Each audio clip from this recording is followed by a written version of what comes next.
What's good, everybody? We back live in the Overdrive Dungeon.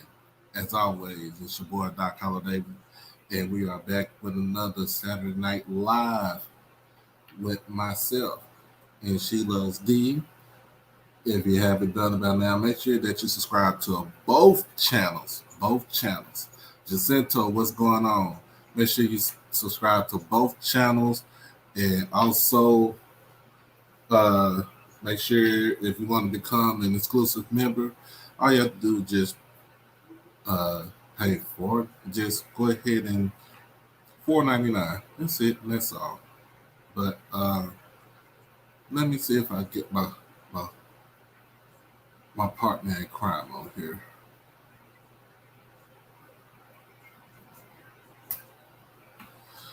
But everybody's doing good. Everybody doing all right tonight.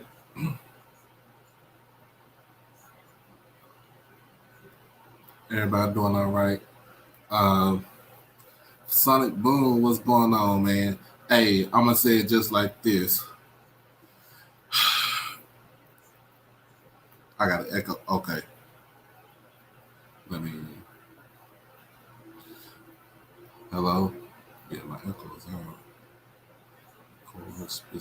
Hello. Hello.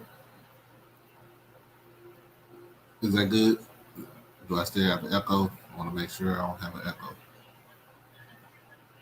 Okay. But yeah. But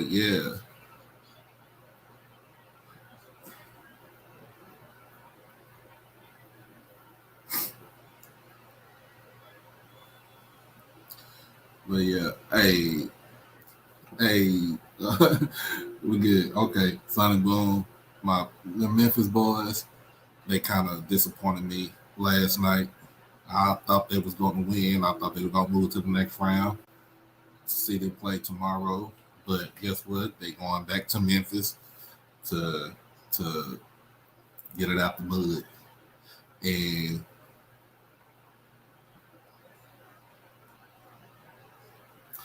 what it do? Hey. Uh-oh. Yo, microphone. It's not working. You can't hear me. And the missus is in here. Missus in here. I'm over here. I'm flipping in between football and basketball on my phone. So football and basketball on my phone. So everybody, we all good today. Yeah, man. Princeton is headed to the Sweet 16. They took out. I told her they better stop playing with these boys up in here, man. They better stop playing with these boys. What's going on? You better stop playing with these people. Shoot. I think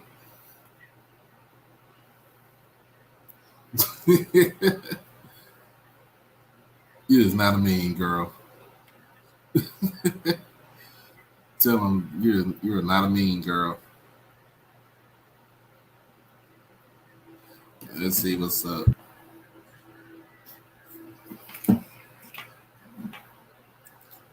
you hear me now? Can you hear me now?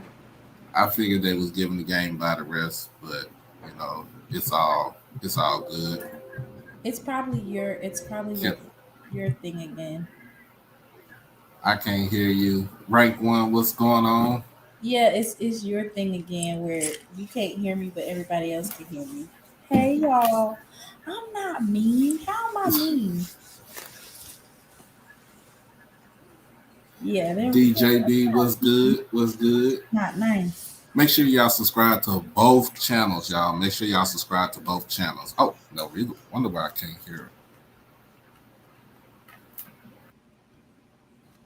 See? They can hear me. You just can't. Oh, I have my cord.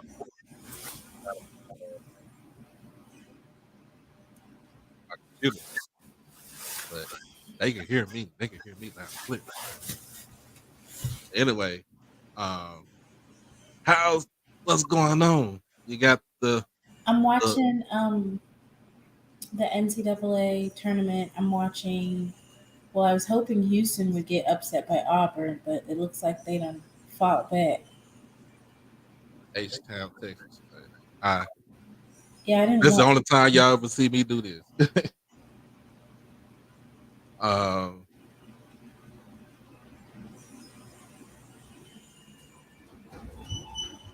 uh Oh, oh, Lord.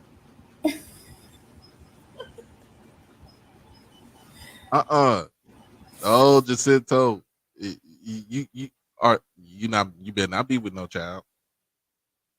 Who? You, It says you must be pregnant. You are glowing. No, I'm not. It's the lighting. Don't be putting that on me. she's like she's like one is enough. One is enough. Did you watch Princeton upset Missouri? I I did not get to watch Princeton play.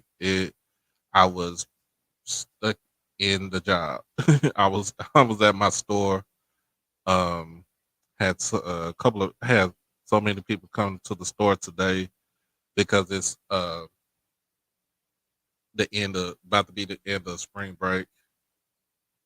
Um, it was like that last. It was like that last weekend here in Dallas. A lot of people came to the store because SZA was in town on Friday. Um, had a concert on Friday, and then that Saturday, Future was in town. So all the toxic, all the toxic masculinity was in one building for the Future concert.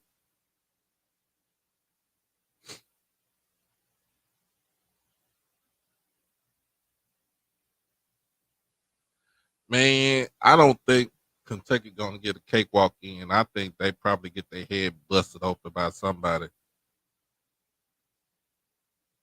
Somebody gonna get up to there.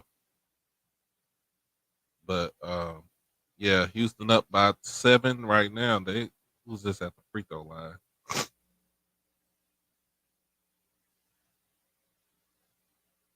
Yeah, that Arkansas game was nice. I liked that game. I was Man, hoping that Auburn could upset Houston, but it looks like right now Houston done fought back. yeah, because they was down by 10 at halftime though. They was they was down by 10 at halftime. There's the slides right here.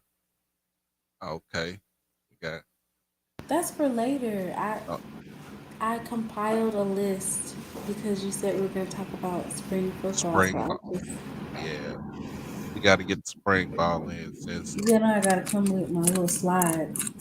Oh yeah, oh yeah.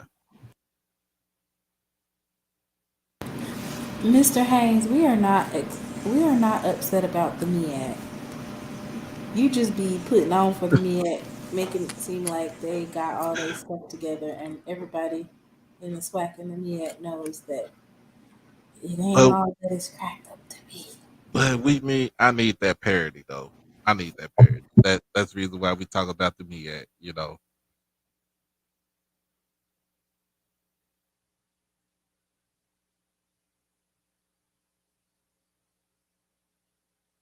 Oh yeah. So we need to make that run back to Memphis. Y'all, I got, that's like, I have to show y'all that video. My favorite video. Let me see if I can find Mm. it. Mm-hmm.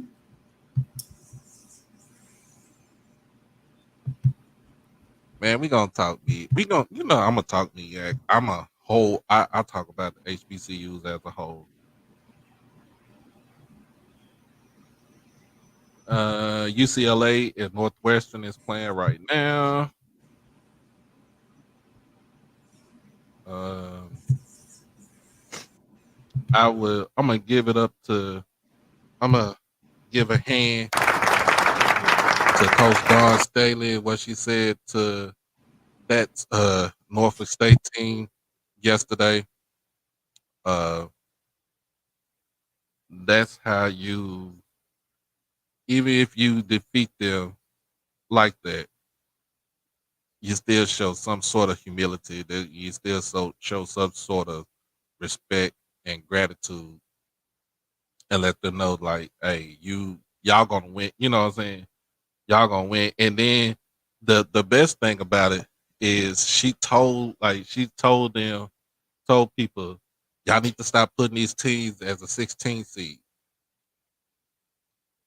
Norfolk State women's basketball had a hell of a season. Hell of a season. And I thought they was not going to be a 15 seed. I mean, I thought they were going to be a 15 seed, but nope.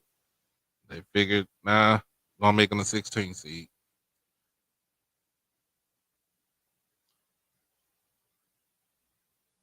But yeah, you ought to see this this video. The line that she Here never we misses. go. And then they put Woodard back on the floor. And coach, what is It's funny. Hold on. It's funny, but in some sort of right, she had to get kicked out of the game. But old girl looked like the one she threw the ball at. She looked like Felicia off of Friday. Listen, Deja Woodard, she wasn't worried about nothing. She wasn't worried She about nothing. turned around. Didn't even turn around. Mm-mm. She walked like, man.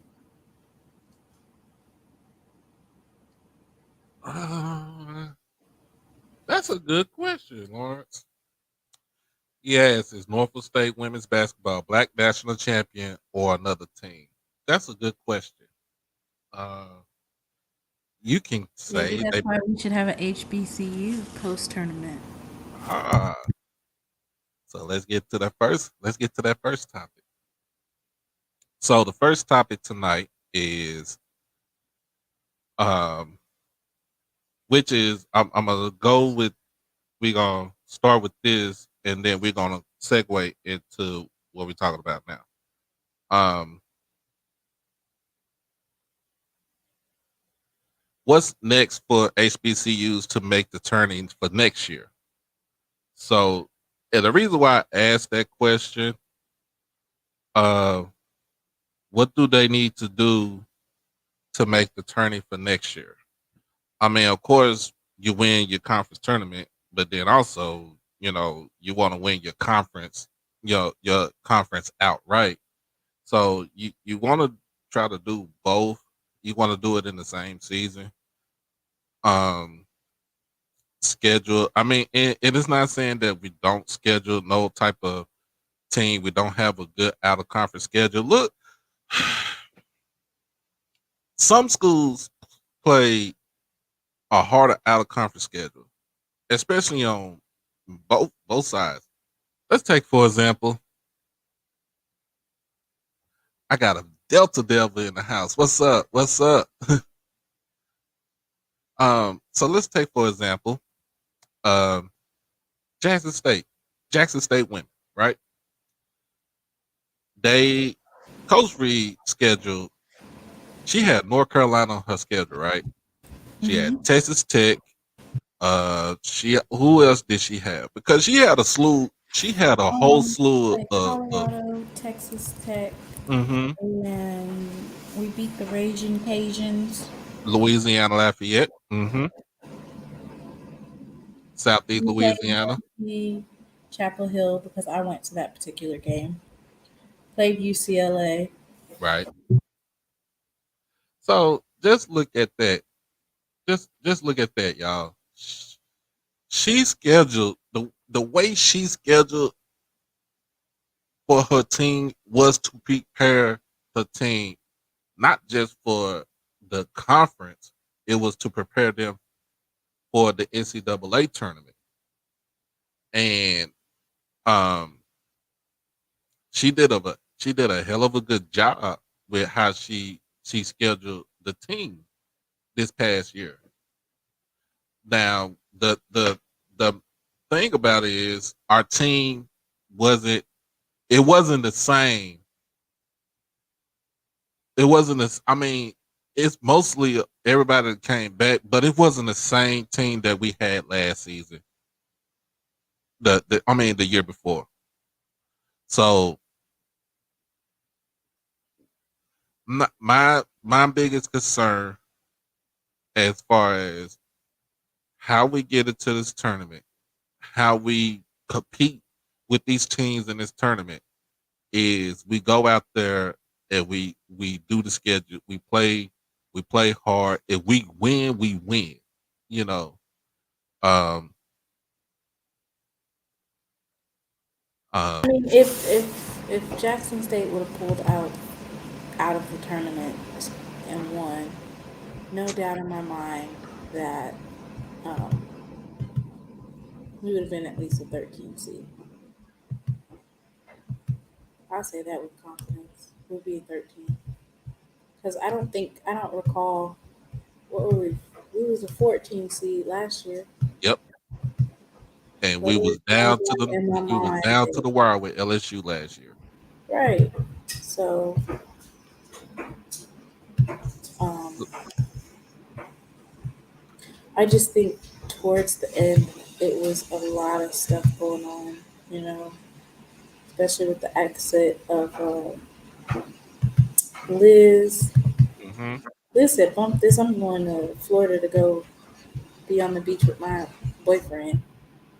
I Oh, mean, Lord. I mean, bro. So she, he would not, and that's the only thing is that that man would not have abandoned his team to go do that.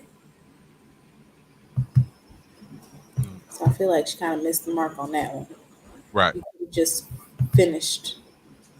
You've been here all this time. You might as well just finish. Just finish. Just finish the season. If we survive in advance, that's cool. If we don't, then you go and do what you know what I'm saying. You go in, jump in the portal, do what you have to do. But I mean, it's not like she can actually just go anywhere now because you're in the portal. The portal don't open. The portal really doesn't open back up until May. Just put your name in there. Uh, and then let's see for Mo Williams for the season that he had, kicking a couple of players off the team, right? Um, doing more with less. Um, Finished to pick like 7th or 8th in the conference, but we ended up with we ended up finishing 3rd. Went to the semifinals in our conference tournament and was down to the wire with the number 2 team in the conference in Grambling.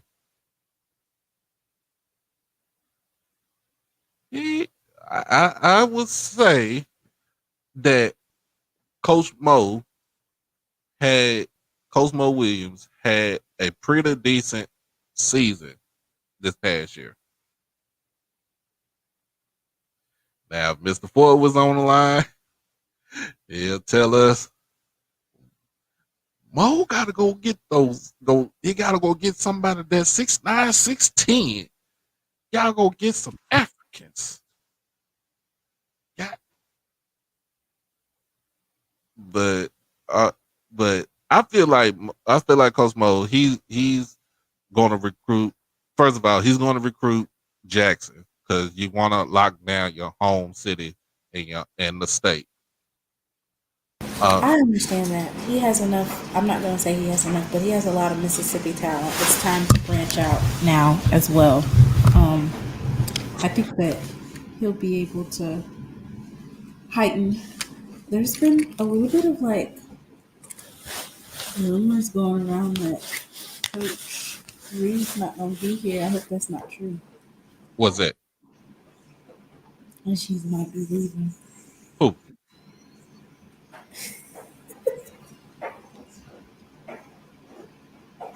Who we talking about?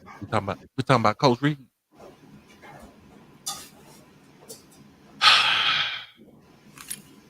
I I I don't think. hope not.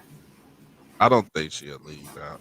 I don't think. Huh? I don't think she'll leave. I hope she stays where the rings reside. I don't think she'll leave.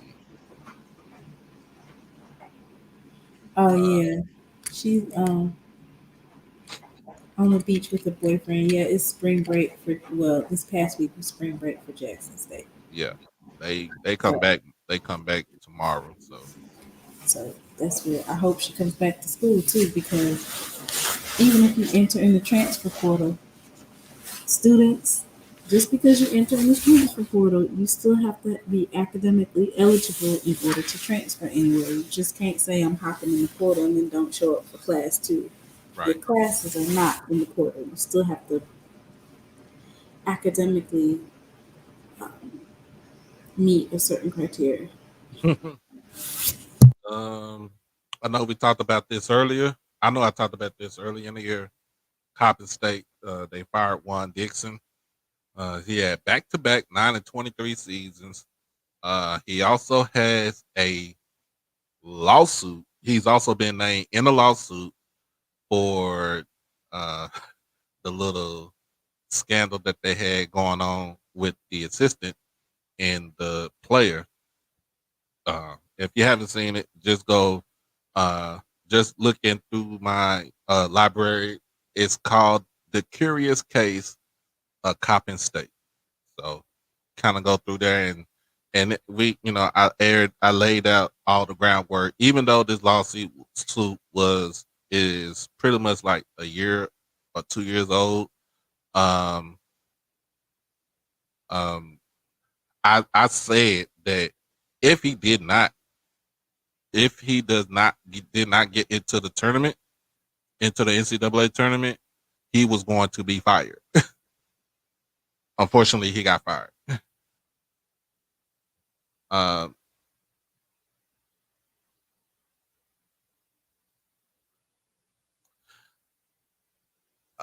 I would say, um, on the MEAC side of things in basketball, it's going to be a 2-team, almost a 3-team, 4-team race. Um, Look at it with North Carolina Central. They got a head coach in Lavelle Moulton, who is a dog when it comes to recruiting and comes, with his playing style. You have Maryland Eastern Shore, who I wouldn't say they just came out of nowhere, but they have been waiting in the weeds for a while, and they just pop out on everybody. You have Norfolk State with Coach Robert Jones.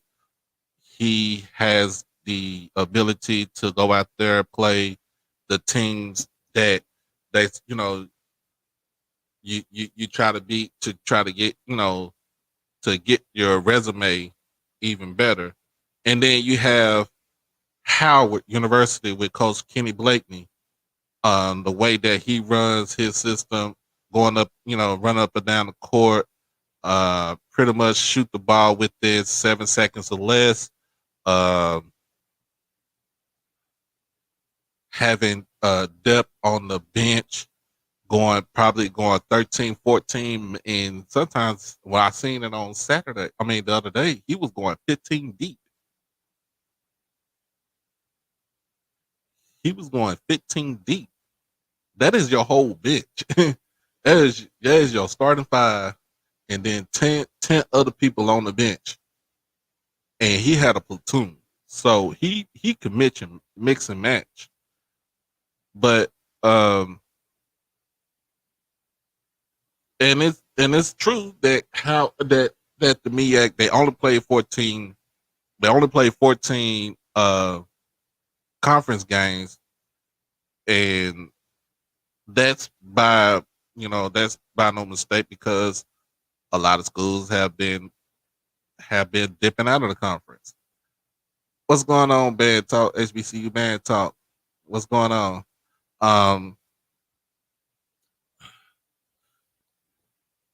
But they play 14 conference games, but they also play like eight or nine non-conference games to start off the season. So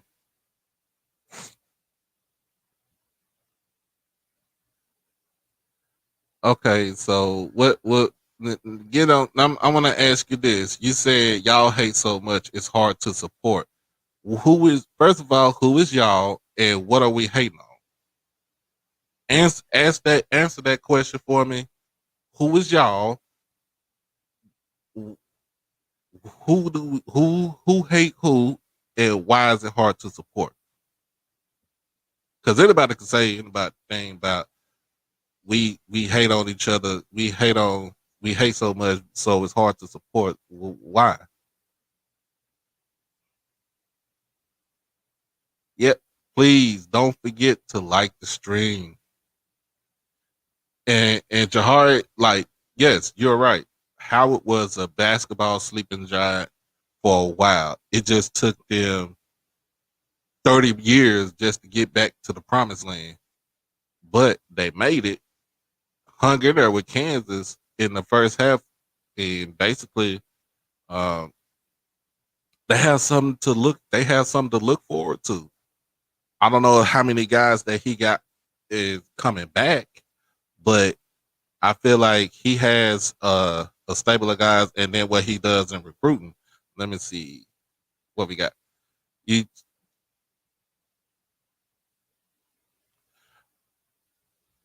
Bro, I'm gonna tell you just like this. We're not full of hate.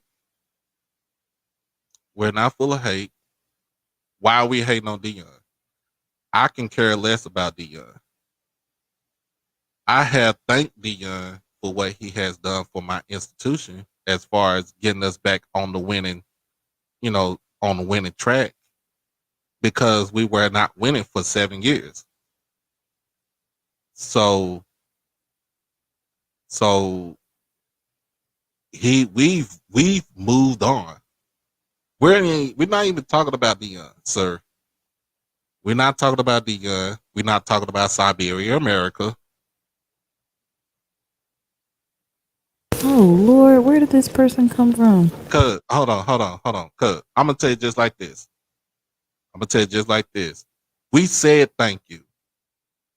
Who is that person? I don't know who this person is, but he needs to clean the wax out of his ears. And if I got any moderators in here, go ahead and boot them out if you want to get ignorant. We said thank you. We've always said thank you. What we was upset at was because of the fact that how he did his exit.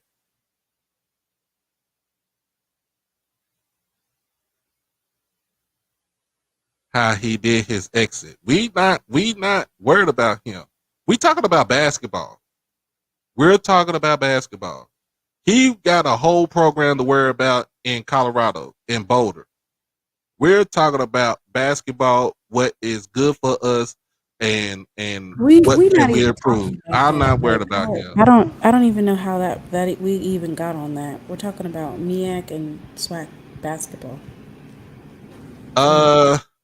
Let's just ignore him. Yeah, it's kind of interrupting the stream, and it's fruitless. We're not even talking about that person. Next. Hold on, Mrs. Babe, go ahead and zap this riverfront dude. All right. Yeah, I want to go ahead and get him out of there. Band talk.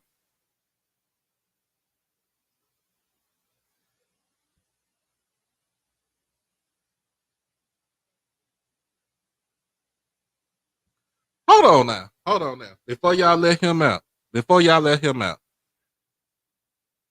you let that woman lead you. First of all, this is my co-host. You came to my You came on my stream.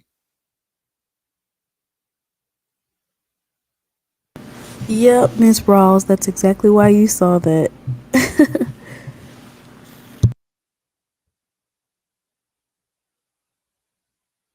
All right, he go. So Oh my goodness. Did you know that there are people who like will purposely send me information about that other school? Like I'll get inboxes from people about that other school. I ain't worried And about they'll the be other like, school. did you hear such and such and such and such? And I'm like, why is this person sending me this? And then I'll look at the page. It's literally somebody who hasn't sent like an actual tweet since like 2015. So we have to just be aware that there's a lot of people that are being, I guess they're being bought or trolling purposely because they want to be the topic of discussion. Like we're focused on HBCU basketball. Yeah. That's embarrassing that he took the time out to come to our chat.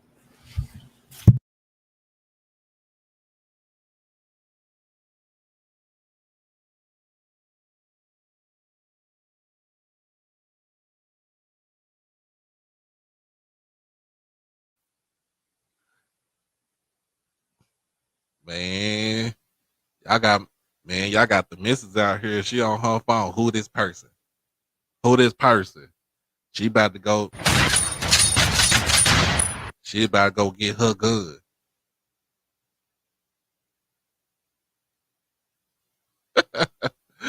You said that Dion on the burner account. I ain't worried about that. We talk about basketball, y'all. We in the season of basketball. Spring ball. When does spring ball start? Spring ball start next week.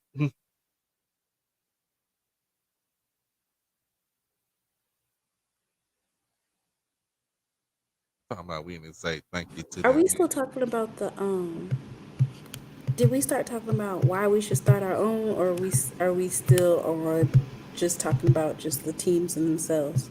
Let's talk about. We still talk about teams with themselves, and then we're gonna Okay. switch over to the why the pros and the cons. That's Oh, where I was talking about the camp support well, thing. Um, they did say that people that win a mid major or just a lower seed, when they are able to upset and do a big run in the NCAA tournament, that their athletics and enrollment surges. mhm. Um, so it's like it gives an opportunity for schools to get some really good talent there if you have someone do a deep run. How you doing, Mr. Ford? Hey, can you hear me? Loud and clear. Hey, Mr. Mona. Hey, Mr. Ford. Y'all know we gonna always have them ignorance. They're always trying to stop progress. Them trolls. You always have them, baby. Right. Yeah. Ooh, hold on there. Hold on there. I'm said, what do y'all think about Rasheed Rasheed Wallace, Wallace being the linked ex to? NFL, the NBA player. Mm-hmm. What is he being linked to? North Carolina A&T basketball head coach basketball. Oh, that would help them. That would help them. That would be Ooh, major. ooh. Name recognition, and he's a smart guy. Oh yeah, and he from Philly, so he can Yeah, recruit Philly. that would be a great move for them. I Mm-hmm. think didn't he live in Durham or Chapel Hill or somewhere? Because when I used to go up there, he was always around. He's good friends with Moulton. He Yeah, used to do a lot for Moulton.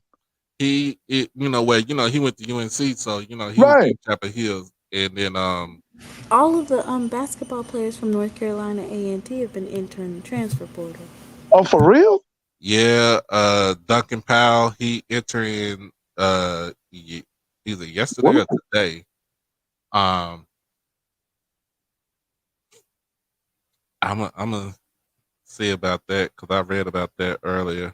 yeah, Doc, where your friend that do all that apologizing for A&T and all that crazy stuff they do? My You should boy have had him Dave, on the show tonight. but Dave, I haven't talked to him. I think he He can get to you like Mr. Campbell now. Everything that fam do wrong, Mr. Campbell got an excuse now. You got an excuse. The other night we was talking about them coaches can't pull up 300 people. He had an excuse for that. Oh Lord. Yeah. But damn, I didn't know that. But that Rasheed Wallace, that would be major. Woo, that'd be a Yeah. nice move. And He has then look huh? at who he was coach under, y'all. So let's just think about this. Rasheed Wallace. Yeah. He went to, I forgot, is it Simon Gratz? Yeah, he went Yeah, to Simon Gratz. Gratz Yeah. in He was Philadelphia. the top center the year he came out. George Sam wanted him, Temple wanted him, and North Carolina wanted him. He chose North Carolina. They moved his mother to the Triangle area. Okay. Yeah. But he was real smart. You know, he was a great student. Had a very high SAT score. I remember him. Oh yeah. Now he got what, 1 or 2 NBA championships? He has. Is it 2? Is 1. 1. Okay, Detroit Pistons, Detroit. right? Yeah, Detroit. But he went twice, right?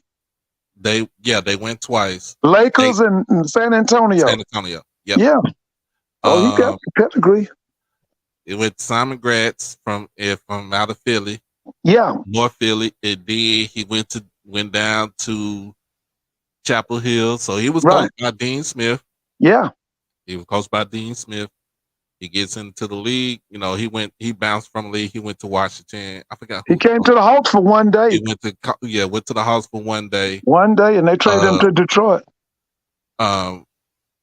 He went to Portland. He was at Portland. Yeah, I remember when he was at Portland. Yeah, Portland, they called them the Jailblazers, but he that's didn't get right. much trouble. His reputation is, I'm gonna get these texts. Yeah. I forgot who the coach was there because at the time, Larry Brown was his coach with the Pistons. Yeah. So just think like all the players, the coaches that he went, like it's a lot of he has a basketball mind. Oh yeah, that would be a great move for A&T. Now you know I've been critical. Now that's a move in the right direction. Like Mr. Mona said, he bring all them boys from the north. He still got name recognition. And he could get a solid staff. He could listen. They I don't know how much money they're gonna put behind him, but that'd be a good move. That'd be a good move. He's worried. To me, I don't even think Rasheed is even worried about money. Oh no, Rasheed is counting his money. Yeah, he's living good. He don't think he's worried about his money, and he just he just loved the game of basketball. He wants to teach the game of basketball. Yeah, that'd be a great move for A&T. That'd be a great move. Somebody said another name is Frank Haith. Okay, tell me about him, Frank. Give me that name again. Haith. He used to be the head coach at University of Miami. Oh yeah, the black guy. Mm-hmm. Yeah, I remember him. Yeah, he went somewhere else too. Did he go to Missouri? Yeah, he was at Missouri too. Yeah. I remember him. Yeah, I remember him. Yeah, Frank. Yeah, I remember him. Yeah, I would go with Rasheed. I'm gonna be honest with you. I go with Rasheed. Hold on. Mr. Campbell, he came in. He said he listened to the show on a nice Saturday night, minding his own business. Then talking about Grambling folks can't keep FAMU name out their mouth. He said we don't make excuses. We get high level explanation. Hey. Yeah. Oh my goodness. Yeah, he was at Arkansas too. Yeah, he was at Arkansas. Yeah, that's right. Also. Yeah. Now he took over for Nolan Richardson, right? It was somebody else that took over for Nolan. Oh, it was somebody. Okay. Yeah. Okay. Because it was supposed to be Mike Anderson, but Mike Anderson had got the job. Was it Missouri or UAB? At Missouri. No, Missouri, that's right. Missouri. Yeah, I remember that. I mean, he did well out there because he left Missouri and went where? Back to Arkansas? He left Missouri and went to Arkansas. Yeah. He couldn't get that mystique from Arkansas because I don't think you could play 40 minutes of hell. Man, listen, man. Right that was that 40 minutes of hell was Nolan Richardson's personality. Mm-hmm. That team was shaped and they became him. They represented him. And he just had a way of, his teams resembled him. They were hard nosed. never say die, just tough. And that's the kind of person he was. That team represented him. Yep. Nolan was, man.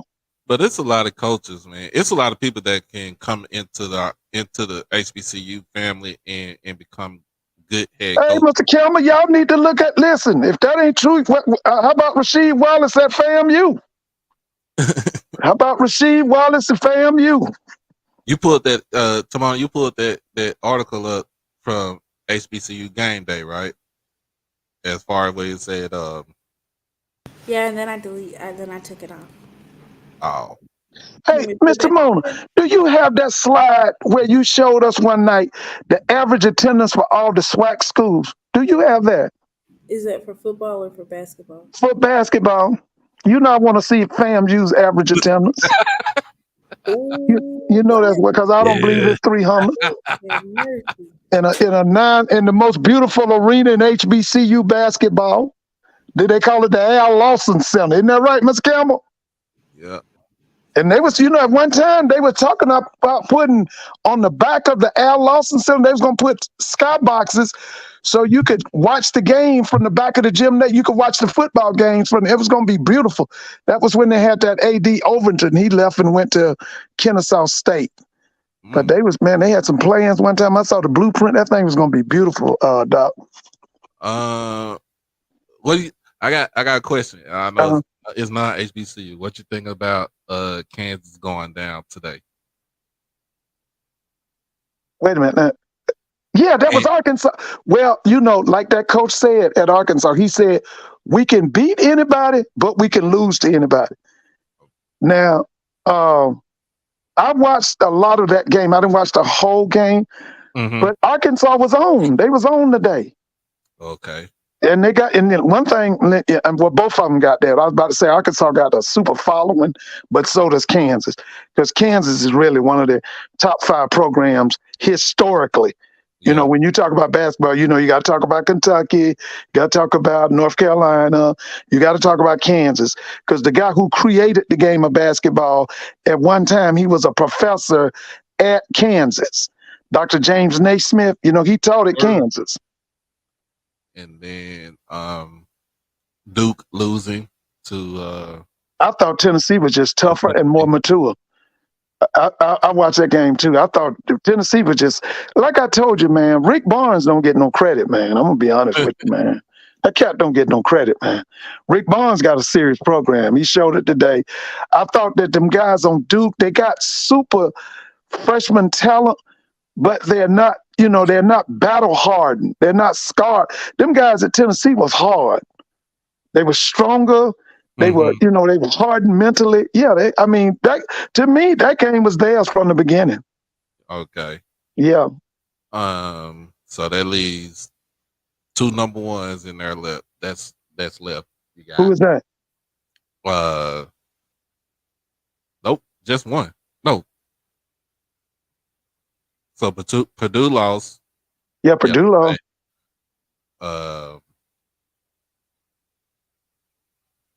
Kansas lost today. Okay.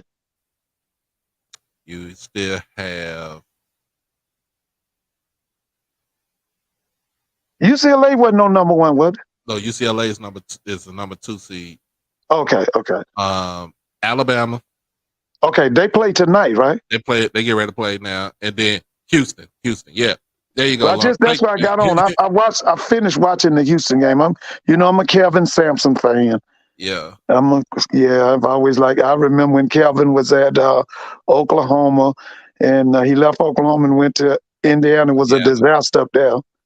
They ain't give him no chance in Indiana. No, he had Eric Gordon in them, and he didn't have control of the team. The team was wide open, and they had a lot of off the court issues. But I'm so happy for Kelvin. I'm a Cougar fan from way back. So this is the attendance. Oh, hold on. Let me see if I can pull it up on my phone. Hold on. Last year, I'm gonna try to find the other one. They might not have came out with the one from 2002, 2020. Oh, we don't have the one from this year. I'm gonna see if I can find it, but it's interesting if we just look at it. Right. What? You know, I can't see, Mr. Mo. What's FAMU's average home attendance? Let me see. Wow, that's interesting. What? The average is 496. Now, Mr. Campbell, we have to do better than that now. I don't think that's just for FAMU. Oh, that's not FAMU? Oh, that's for the conference? Yeah, for but the we did conference. have more attendance than Southland Conference, Ivy League, Patriot, NEC, Big West, American East, Big South, and the MEAC. Mind you, this is from last year, the Okay. 2022 attendance.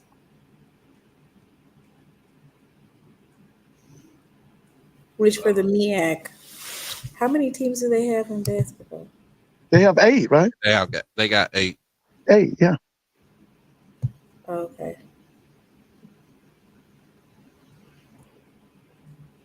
Okay, I'm gonna try to see if I can find the one from this year. Right. Because I think Southern was number 1, wasn't it? I think I remember the one you showed us. I think Southern was number 1. I'm gonna try to find that.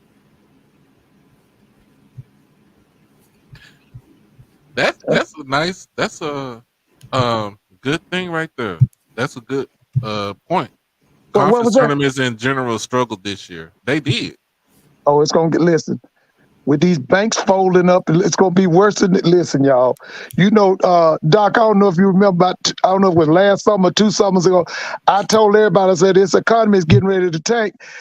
Jackson and Alcorn going to have to play twice a year. People went crazy about that. You know, I was telling them in football, we was going to have to, you know, adopt the NFL model because the economy was going to get bad. And I told them, I said, listen, Jackson and Alcorn going to have to play at the beginning of the season, play at the end of the season. We're going to have to adopt some NFL principles. Doc, they got mad with me. Boy, them folk were mad with me, man. I was on, I think I was on SWAC Buzz's show, and I told them that they was hot. You know, I told them Grambling and Southern was going to play twice. FAMU and Bethune-Cookman going to play twice. Alabama State, Alabama A&M twice. You know, Grambling Southern twice. You know, because I know what this. Listen, man, they saying the coming crash that we're gonna have is gonna be worse than the one we had in the 30s, and I believe that. Oh Lord, because them banks, you know, once them banks get to falling, it's hard to stop that. That spreads, and like we always say, everything that starts in California comes across the country. Yeah, that's, you know, black folks don't like putting their money in banks anyway. So yeah, you're right. I remember I had 2 aunts. Well, they were my great aunts. You're right. You know where they kept it, right? Under the mattress. Cause my granny used to do the same thing. Man, I and my great grandma used to do the same thing. Yeah, man. My granny used to put it in her under the mattress, and my great grandma used to put it in her at the top of her dresser drawer. She didn't trust me. I was a mattress. I remember that. She didn't trust nobody. But one of my aunts, the one that did that, she lived to be 110 years old. Yeah, but they had experienced the Great Depression. Oh yeah. Well, my grandma at the time, she was born in 1936 at that time, so she moved from she was born in Cameron, Texas, which is about 30 miles from Temple. Right. And they moved to South Dallas when she was like 14 months old. So right. So all she knows is Dallas. She knew was Dallas. That was it. But yeah, the second topic we'll get on tonight is, do we cancel the NCAA tournament for our own? And now, Doc, I ain't saying that because you already know how I feel. I'm not saying nothing. You know how I feel about it. Pull up the stats real quick, and I'll explain what I think. Yeah, okay. You're right, Mr. Buckles. I don't need to say nothing. Right here? Yeah, that's it. All right. So at first, I was like, we don't need a post tournament. Why would we need that? Somebody was speaking about getting our own, and I was like, nah, we don't need that. And then I started doing some of the research on statistics, like the data. What is the data behind the NCAA tournament and how it works? Right. And basically, if you are seeded 12 and below, if that's where your original seed number is, there's a 0% chance that you're going to make it to the Final Four. Right. And that's And like, and I it's not for even being a HBCU. That's just anybody being a 16 seed. But it's harder for us to get it. I understand where you said coming from too. and then just HBCUs are normally seeded at 16, so Right. it's a point. So I think it's, if it's a 1% chance, it's less than a 1% chance that you're even going to make it into the second round. Now, mind you, we have had some upsets, Right. but that's definitely an anomaly. It's Mm-hmm. not going to happen every year. And HBCUs are perpetually, especially on the men's side, are seated at 16. Right. And a lot of people say, oh, there's strength of schedule, strength of schedule. Listen, people have been using that strength of schedule argument for years. Or they'll say, well, the reason why HBCUs aren't on TV is because of attendance. And it's like, Don't we mess see with that that. SWAC has some of the highest attendance. So Right. basically, what I'm saying is you have to look at historically what it would mean for an HBCU to perform.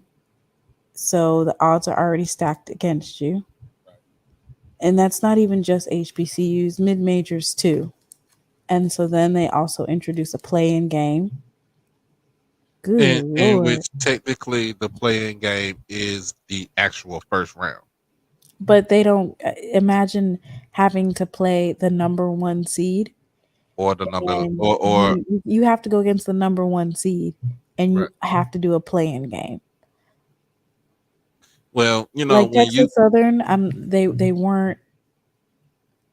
Let's just say the level of play for Texas Southern, it wasn't like an exhausting game. But imagine if you're in a dogfight with the other 16 seed, and then 2 days later you have to go and play the number one seed. It's not fair. You have Right. to play an extra Right. game. Yeah.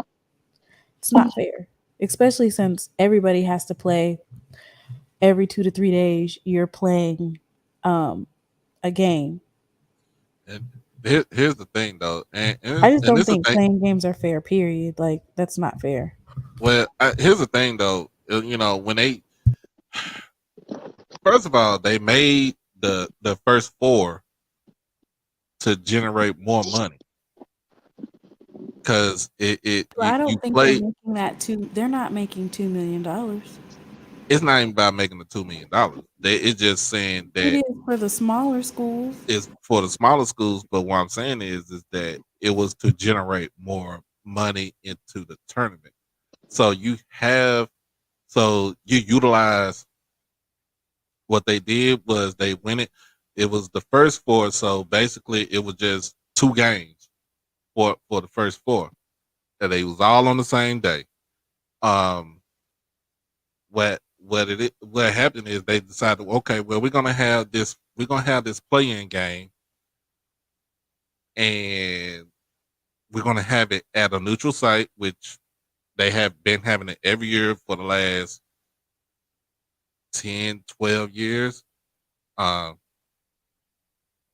So it's in Dayton, and basically at that time, yes, it was to play. It was those two. It was for 2 teams to play either a 16 seed or an 11 seed, or like Son and Boone said, a 12 or a 13 seed.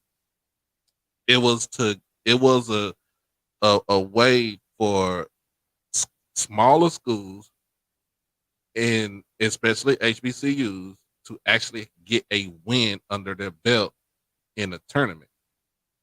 Now, now, do I say there's more parity in college basketball now? you can say it is. You can. Yeah, Doc. Yeah, it is. Yeah. It's a lot. It's more parity. Because Listen, remember, we every year we either got a Loyola that beat up all them big time schools, Yep. or we got a St. Francis. This year it's Farley Dickinson. Like I said the other night, the fact that I all of don't these care kids what now y'all do say. not want to go to college. Farley They want to go Dickinson straight to the was pros. a Vegas call. I don't care what anybody says. That Huh? was a Vegas call. She The said- shortest team in the NCAA tournament beats up on Purdue, who has the tallest athlete in the whole entire NCAA tournament. But now wait a minute. Now, That was Mr. a Mona, Vegas call. you got to go back and study that coach at Farley Dickinson. Now he has a lot of experience. Yeah. That guy wasn't no Johnny come lately. Now this guy worked on the high school, junior college, Division II. Then he came with a strategy. He did the old what we call the Villanova strategy of attacking of neutralizing the big men and making the perimeter have to win the game. And he did it. They did it.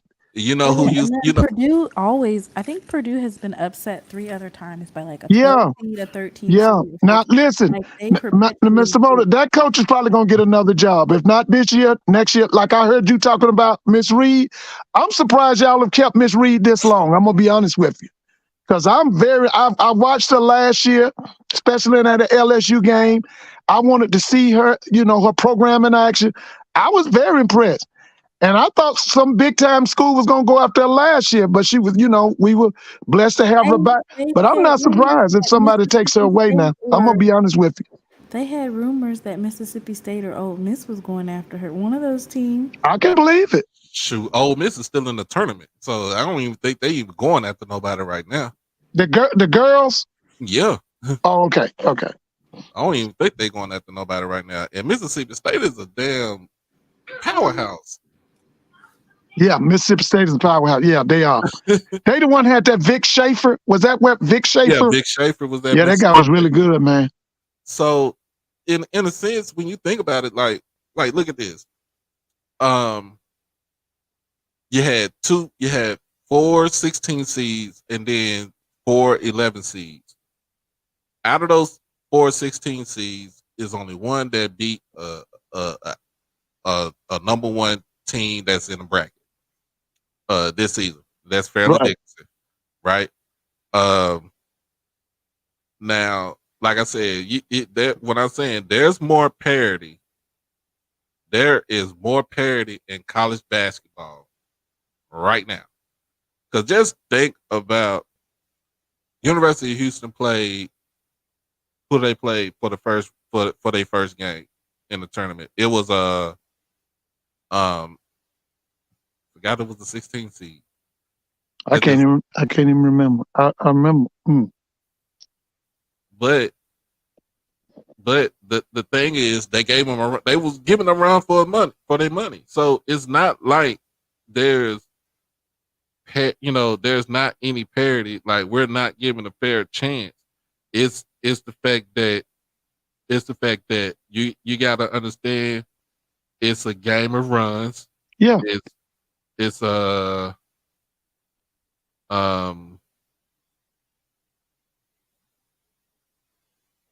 Northern Kentucky. Yeah, Northern Kentucky gave them a run for their money. Thank you, y'all.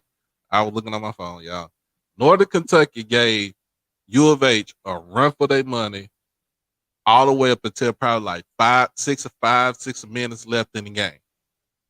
And they just got tired.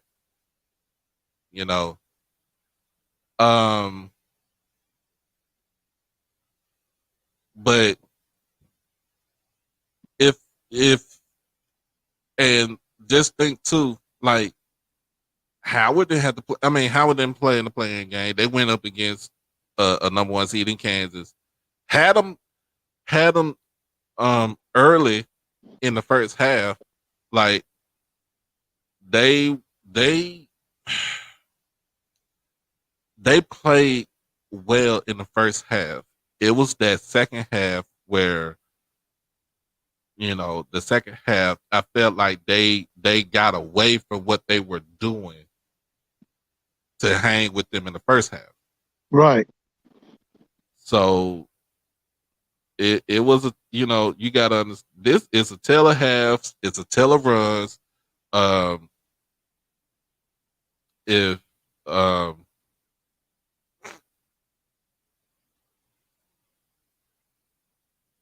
if you got to be able to compete out there, and Well, now let me say this about Howard. Now, traditionally, Howard's presidents, you go back to Dr. James Cheeks, didn't give a you know what about no sports.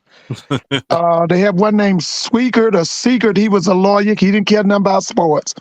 Right. So I'm gonna just say this: Howard is overachieving because you know traditionally, you know Howard is all about academics. They don't care nothing about sports. So for them to be doing this well, this hey, kudos, great job. Hey, congratulations. Because you know that's not what Howard's about now. You know what Howard's about. Do you think that they'll invest more into the program? I would hope so. They got a $700 million endowment and they got a 2,000 seat gymnasium. That's what I'm mad about. But also don't make no sense. Also, they got sponsored by Jordan. So yeah, Jordan. Yeah. So they're getting they're getting they just do. I want that football stadium enlarged, and I want a new basketball gymnasium at Howard University. Like I said, they got the highest endowment of any black university in America. They got $700 million. I think Hampton's second, Spelman College is third with $500 million. I think Tuskegee up there too. Yeah. So I want a new gymnasium at Howard University. I want it to be just like FAMU's. I bet, hey, Mr. Campbell, I bet you they'll pack it at Howard. Oh, they pack it at Howard. I bet you they'll pack it in D, because you know DC love now. You know the history of basketball in DC, man. That's Dave Bing. What's that guy's name? The guy that played with the Lakers, the great one that was Michael Jordan before Michael Jordan. What was his name? He died a couple of years ago. He was like an all-time great. You talking about Kobe Bryant? No. This guy was from DC. Remember, he played in the 60s and he played into he retired in the early 70s. Like they say, he was the Michael Jordan of that era. Oh man, everybody knows this. Is it Elgin Baylor? No. Elgin Baylor, that's him. Elgin Baylor. That's right. You know, all them guys is from DC now. DC has Austin Carr was from DC. Listen, it's some great basketball players that come out of Washington, D.C. now. I'm telling y'all, you need to study that history. So some greats can come out of there.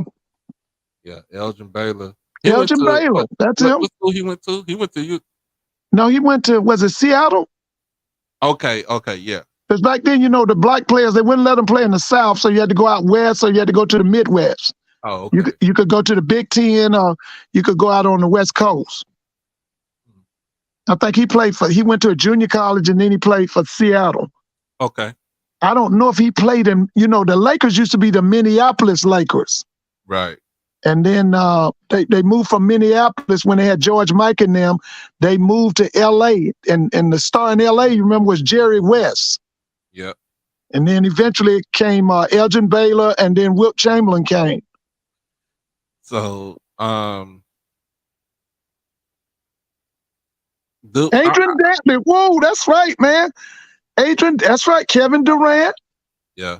Yeah. Oh, I loved Adrian Dantley. Kevin Durant, Kevin Durant's from that DC area. Quinn Cook, Michael Beasley. Yeah. It's some studs that come out of Washington, DC, man. Adrian Branch. Remember Adrian Branch? Yeah, Adrian Branch. Yeah. Hawkeye Whitney.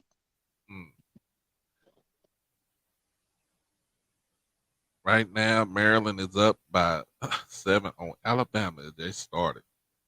Oh, for real? Mm-hmm. He said Norfolk State coach is a hot name right now. Yeah, I just hope he don't come down here to no Georgia Southern, because that's one of the schools they mentioned. Tell him don't come down to Georgia. Don't come down here. They ain't gonna do right. They ain't gonna do him right at Georgia. Yeah, I heard it's Georgia Southern, Temple. Now Temple would be a great spot for him. Right. Man, they love. It's just that nobody's been able to cover those shoes of John Chaney, man. Man, John Chaney was all time great, man. Oh yeah. So do we cancel it? Like you said, do we cancel it and make our own, or do we do like everybody else say, go out there and schedule harder teams and recruit better players? I mean, 'cause that's the main thing everybody's gonna say. That's the main thing everybody's gonna say. Schedule harder teams. Schedule out of conference schedule need to be hard. And don't forget, raise these coaches' salaries. True. Raise these coaches' salaries, man. Listen, I'm gonna give you the list: FAMU, Alabama State, Alabama A&M, Jackson, Alcorn, Southern, Grambling, Prairie View, Texas Southern. All of them should be paying their head basketball coach at least $200,000. All of that crew. Well, I can understand Pine Bluff not paying it. I can understand Valley not paying it. I can understand Bethune-Cookman not paying it. But the rest of them, head basketball coach, men and women, we should be looking at least $200,000. If Miss Reed ain't making $200,000, we got a problem. With the national reputation she got, she should be making $200,000. You got a slide right here with. You want to put this up here? So, what we got right here? Oh, that was just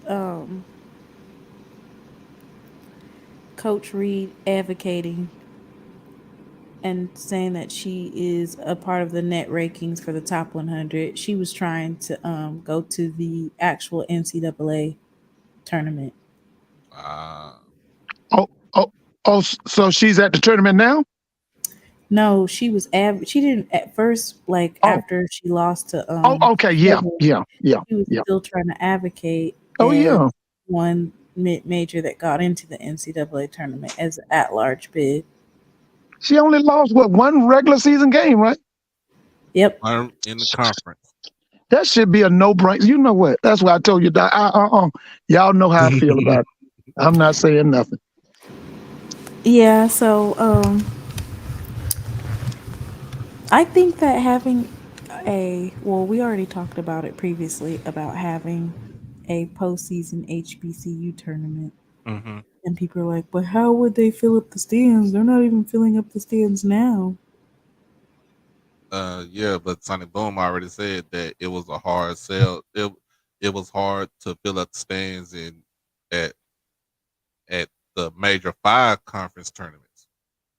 Well, Doc, let me say this now. I don't know if they were listening to you last night, but Carlos Brown's show spent about 30 minutes talking about it today. Okay. It was Carlos, Charles Edmonds, and Coach Pettaway. Mm-hmm. They talked about the minuses and the pluses of a HBCU tournament. Coach Pettaway is pushing it. He's all for it. Right. And he gave his pros and cons. So I said, I guess they might have been listening to us last night. So they was listening to us and just giving their take on it. Yeah. Coach Pettaway said it's long overdue. Right. He says it's long overdue. Like my thing is they used to have.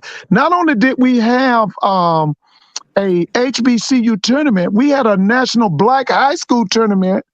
Yeah. One of them schools y'all be talking about from Jackson in the 60s, they won it. The tournament used to be in Nashville, Tennessee, at a school called Pearl High. It was a school from Jackson, won it in 63 or 62. I once did some reading on it. It was Oscar Robertson came there in 56. That's how the world found out about him. He came to that black national high school tournament in Nashville. Right. I think it was 1956. But I don't know if you guys watched the WNIT preseason tournament. There wasn't nobody there. There was nobody there. The WNIT, where was that in? That was in Texas. When Jackson State beat Louisiana Cajun and Texas Tech. Okay. There were it was not a packed house. Like it was Texas Tech and who? And that's not to say that Jackson State or the HBCUs couldn't do it, but the same way that they have a preseason WNIT tournament. Oh yeah. Oh yeah. I Yeah. definitely do Yeah. a preseason HBCU tournament in Tallahassee, Florida, at FAMU. Wait a minute. You rather for it to be in Tallahassee than Atlanta? Atlanta. Yeah. This is where all the black college graduates are. Oh, okay. You listen, in Atlanta, just put on anybody's shirt and people gonna be stopping you. You walk around with a FAM shirt, they asking you, what year did you finish FAM? One time I walked around with a Johnson C. Smith shirt. I got stopped by 20 times. Right. So saying that it's tough with women, also that's where you add stuff to it. So like I said last night on the show, you add Battle of the Bands, you add a cheerleading halftime competition. You play it up to make it a big show, basically. And you know we got to have some kind of a concert now. You got to have Drake and them, Drake and what them other boys' name? You got to have some of them now. You know that. Listen, that's 10,000 right there if we get Drake and them to come. Yeah. These boys, what them 21 Savage and all them children that big love. Yeah, these children out here tell me about it. But before you ever heard of Twice? I said, no, I never heard of him. Yeah, the same way They they been got asking me about it. the same way that they got what's his name for the HBCU cactus tournament for that baseball tournament. Travis Right. Scott. The same way they got him to do it, you can definitely get a rapper to show up. Yeah, Oh, and listen, all of them here in Atlanta. If they And might not also live here, but they got a house here. You gotta have the celebrity basketball game. Yeah, that's right. Got to have the celebrity game. Yeah, and like you say, got to have the Battle of the Bands. Might be at a different location, but you got to have that Battle of the Band. Mm-hmm. I think the Battle of the Band should be at the basketball. Oh, at the venue. Well, yeah. Like it has to be. You on one side, we on the other.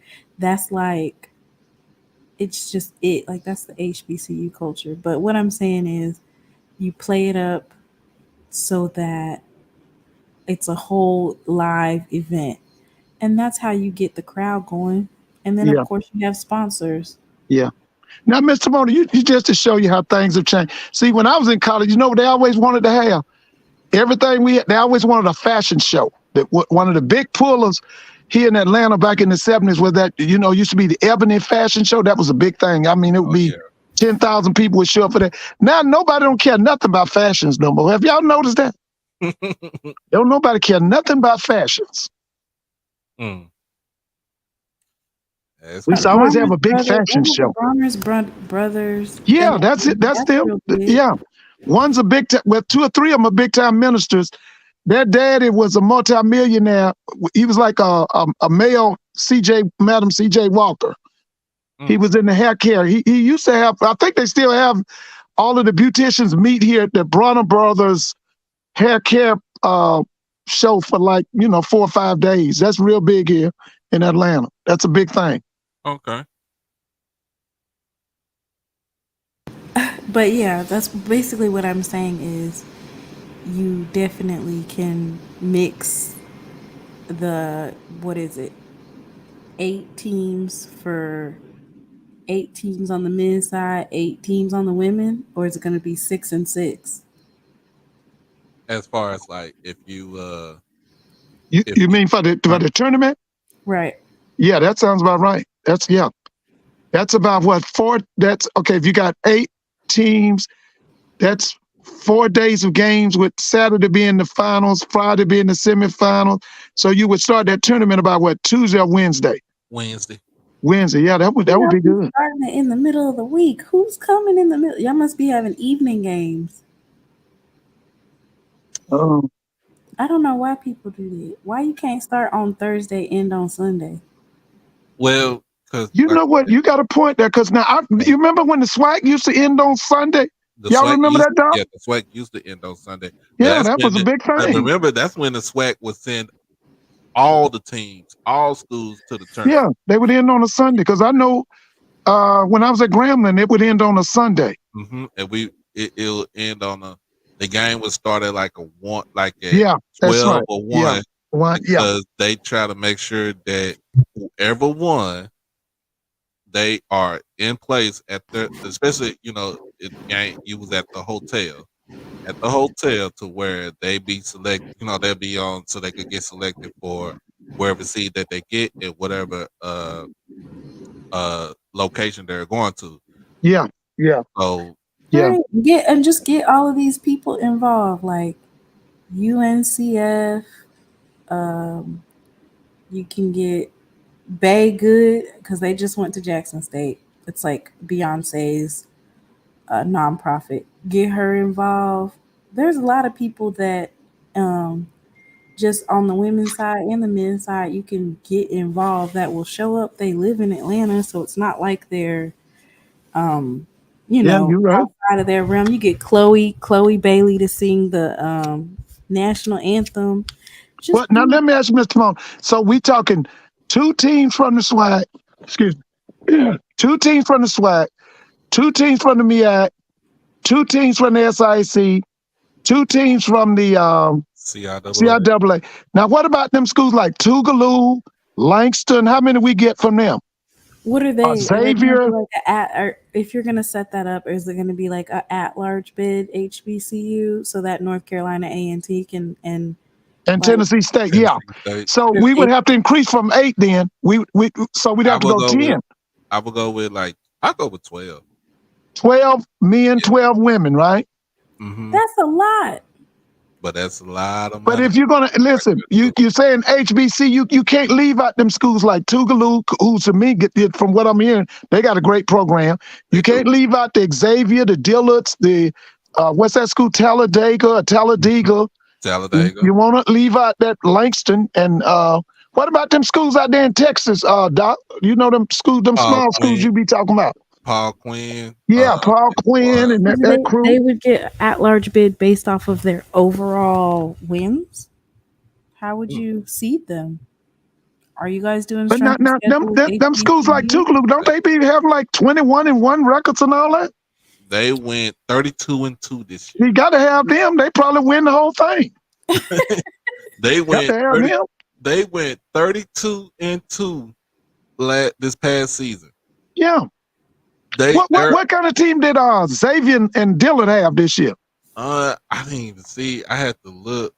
I knew Xavier went to the NAIA tournament, and Loyola in New Orleans went. That's an HBCU? No, that's white school, but I know they tie themselves with Xavier. Oh yeah. I'm just saying, if we're gonna be a true HBCU tournament, we can't leave those schools out. We can't leave out the Langstons, the Jarvis Chris. You can't leave out the Tougaloos, even a school like a Fisk. If they got a good team, you want to invite them.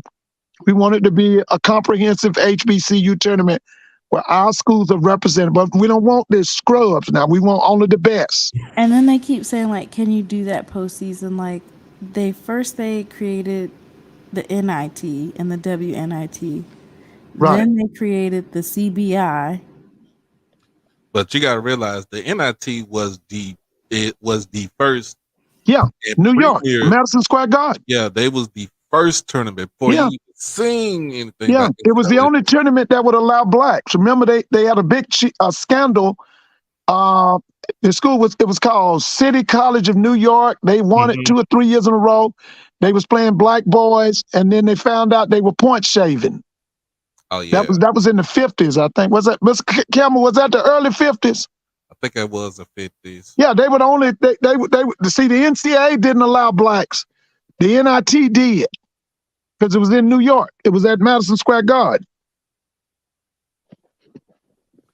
Because the NCAA was run by Adolph Rupp and that crew. Adolph Rupp was, he didn't want nothing to do with no Negroes now. Until he got beat by that's right. Until your homeboys, Texas Western. Now we call it Texas El Paso, right? Mm-hmm. Yeah. The Bear, what that guy was named, Haskins? Don Haskins, that's right. They made a movie, Glory Road or something. Yep, you're right. Yeah. And hey, Mr. Hunt, you right. That lady, I remember. See, they passed it on to her daughter. Her daughter didn't give a you know what about that Ebony Fashion Fair or that magazine. The daughter was named Linda Rice, I think it was. She didn't care nothing about it. Now, supposedly, the word here in Atlanta is, everything is digital with Ebony. A former basketball player from Louisville, a guy named Junior Bridgman, supposedly he spent $14 million. He's now the owner of Ebony magazine. Now that's what they say. He's the one that has all the franchises because he played in the NBA. I think he played with Milwaukee. That's him. He played for Denny Crum. Played for Denny Crum back in the day. Money. So instead of him, he was not spending his money. He was investing in. So he turned it into small franchise because I think he had a lot of. He's supposed to be a billionaire, isn't he? Yep, close to it. He played with the Lakers and he played with the Milwaukee Bucks. Mm-hmm. Played with Sidney Moncrief, Marcus Johnson. Was it Alton Lister? And, this was late 70s, 80s. Bob Lanier. Bob Lanier, that's right. He played with that crew.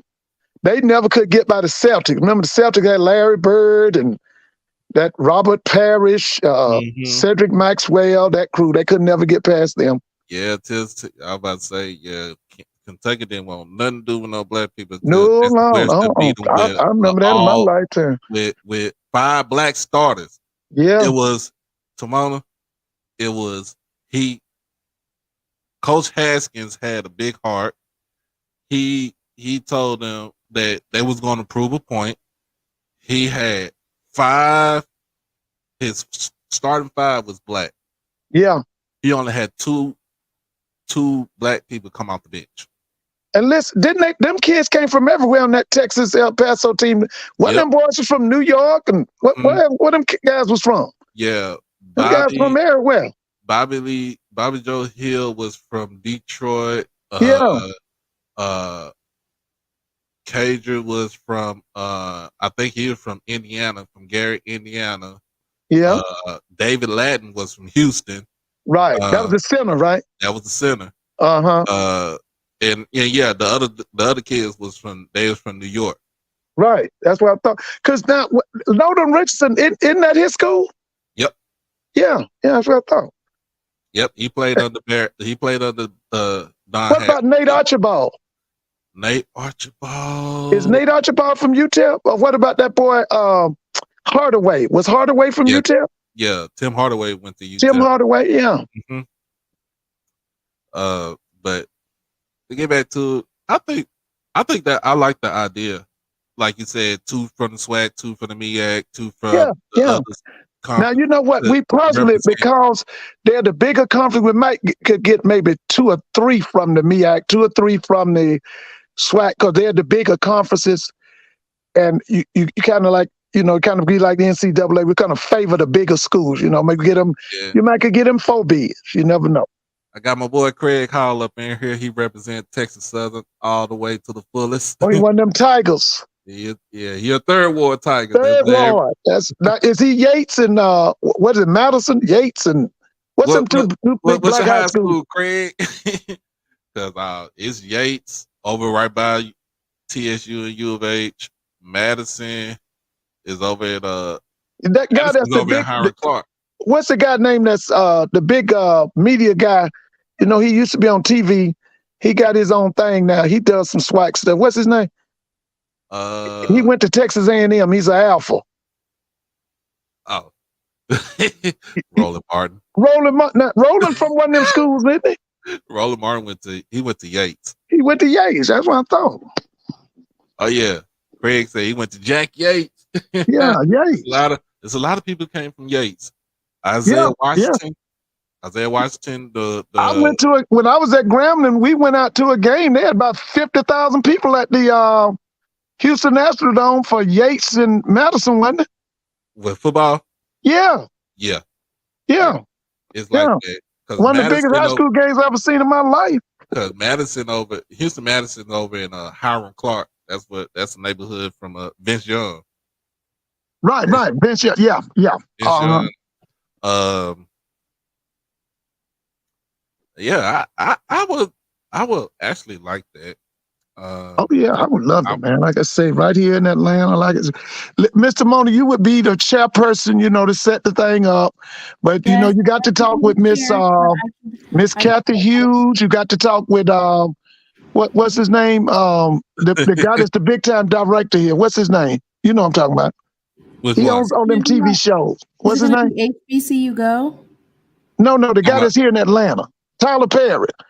You have to call a meeting with him and Kathy Hughes, one with the guy that we crazy Byron about now. Allen. I'll meet with Byron. I'll meet Yeah, Byron. Byron Allen, got to meet with him. Definitely got to meet with the mayor of Atlanta.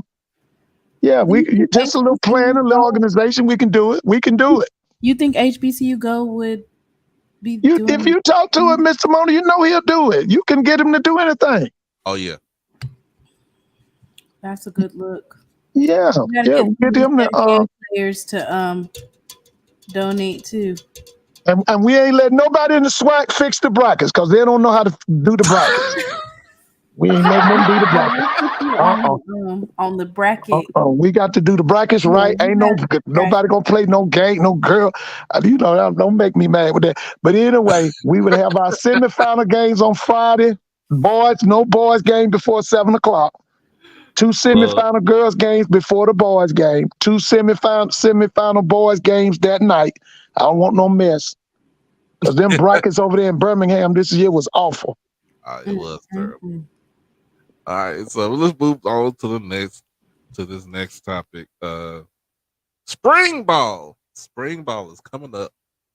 I know it's a couple of teams that's playing spring ball right now. Well, Oh yeah. So Jackson State starts on Tuesday. Yeah, Jackson State.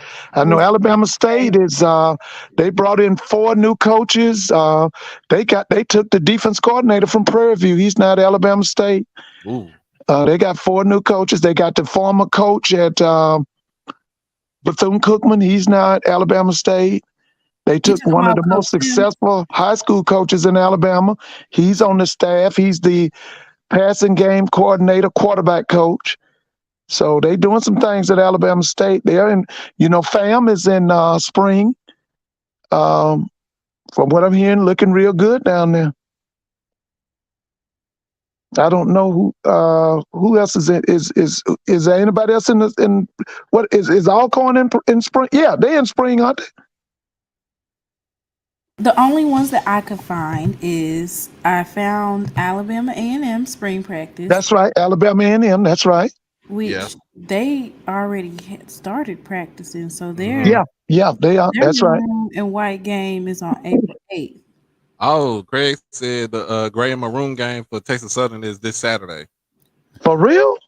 Yep. Really? They've been practicing already. Oh. Did you give a report? How's is the body boy gonna win the Heisman? How's he looking? You can't give us a report? Craig, I need you to come on to the show, man. Come on to the show. Tell us what's going on. Are they a veteran team? Or they got a lot of young boys? What's the team looking like? Are they big? They got a lot of speed? What Texas Southern looking like? I can pull up the current Texas Southern coaching staff. Yeah, do that. All right. Got it right here. Yeah. Uh-oh. And you see something right here said Bethune announced that's is that Giselle Wood? Jesus Wood. Yeah, they Bethune announced If you can, Mr. Mona, pull that up. I want to see who's on Bethune's staff. I pulled it up a couple days ago, but yeah. Oh, okay. Talk about it about Coach Woody and his staff because I think did he bring a lot of people from FAU? I don't know if he brought a lot of people from FAU, but I know one person that you'll know. Who you got? I'm gonna pull it up. Okay. I don't know none of these people. I'm not even gonna lie. Let me see. I can look at it. I can see. Coach McKinney. He Houston born and bred. Can you expand it for a second? That's what I was trying to do. Is get it to be bigger. Let me see if I can. Listen, this Anthony Arrington, I saw that team. That's Earl Jones. One kid was named Michael Britt. Another kid was named Payne. Their coach was named Jones, I think. That was a great team. I saw that 82 UDC team. They came, and I think they came here in Atlanta, played a couple of games. But that was a great team. That Michael Britt kid went to, was it the Washington Bullets? He went somewhere. That Jones kid was 7 feet. He originally went to Wichita State. He was 7-footer. I saw them. That was a great team. So we got David Marsh, who's the OC. Okay, wait a minute. This Texas Southern. Yeah. Okay, I'm trying to, my phone, I can't see what nothing does. Okay, I can see it. Okay. So we got David Marsh as the OC. Right. Everett Todd. That name sound familiar. You know what? Yeah, Everett Todd used to be at Grambling. He good. He's really good. Okay. Yep, it says Everett Todd enters his 7th season as a defensive coordinator and defensive line coach at Grambling State. Oh, he was good. Mr. Moan, he was good. I'm telling you. That guy was good, man. Is he their new defense coordinator? What is he? Yep, defensive coordinator / Oh, listen, their defense going to be solid. Uh-oh. He's a Rice graduate. He knows what he's doing. Yeah, I'm about to say that name sounds Yeah, I know him. That guy's good, man. I'm going to tell you right now, it's going to be on the offense. The defense going to be solid. As long as that man right there, that Everett Todd, the defense going to be solid. It's going to be on the offense. Hold on now. Manny Ramirez. This name. I know him. Yeah, he went to Texas Tech. That's right. Yeah. Texas Tech played for Broncos. Ahmad Anan. Mm-hmm. He was a quality control coach at Baylor. Okay, what's his name? Ahmad Anan. He coached at Penn State. Well, or he was on the coaching staff at Penn State. Utah. He was a graduate assistant at Memphis, Utah State, Northern Arizona, and most recently Baylor.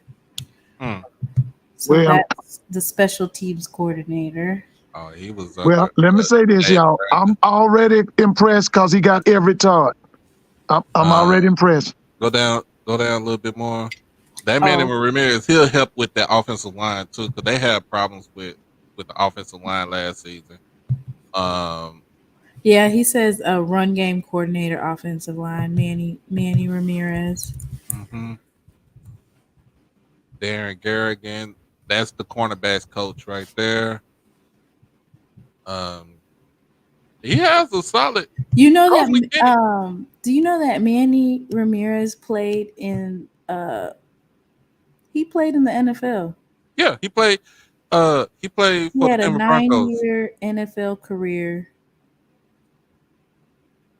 Yeah, he was he played offensive guard for the Denver Broncos. He also played in the he also played at Texas Tech. So Manny Ramirez played under Mike Leach. Yeah, I remember. So, yeah. So that means he played with Crabtree. Yep, he was on the same team right there too. Yeah, they beat Texas. Remember the time they beat Texas? Yep. So let's do Bethune-Cookman. Okay. All right. So yeah, I think he has a good. Coach McKinney has a good set. His coaching staff is good. Yeah. It just got to translate onto the field. Yeah. Well, listen, he done sold me because he got Everett Todd. I watched Everett Todd from the day he got to Grambling. I was very impressed with him. Damn, they did have 17 picks last year. They had 17 picks. They had 17 interceptions last year. They led the league. They led FCS in interceptions. Man, really? Listen, it's gonna be on the offense because I'm gonna tell you right now, Everett Todd, wherever he goes, he's gonna do an excellent job. I'm telling you, I know it. He's gonna do a great job. Defense is not gonna be the problem at Texas Southern anymore because that's what I thought the problem was last year. Last 2 years, I thought it was defense. Couldn't stop nobody.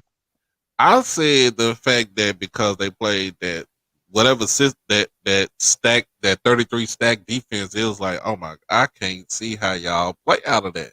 Yeah, this But guy. they could get pressure with it, but it was just Yeah, the fact that they couldn't stop nobody. Todd is gonna be multiple. They ain't gonna know what direction his people coming from.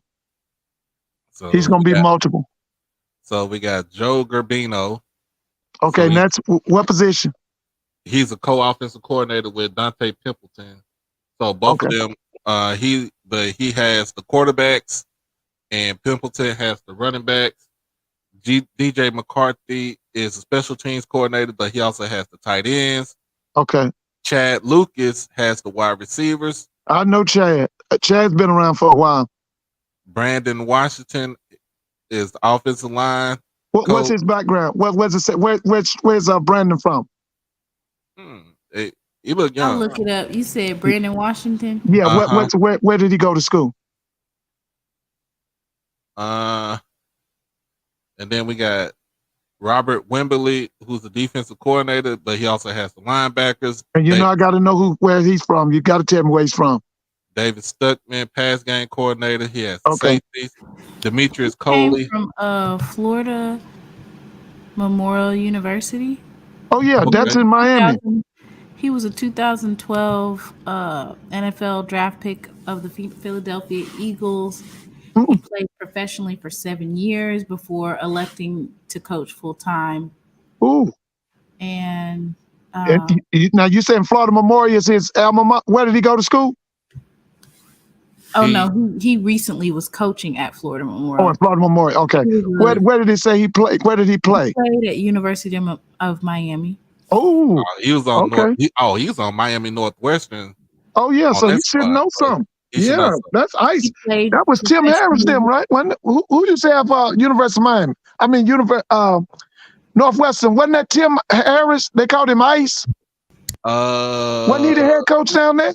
They were national champs and all that. That's what Bridgewater and them from. Teddy Bridgewater, your boy from the Dallas Cowboys' name was Cooper. What was that wide receiver's name y'all had?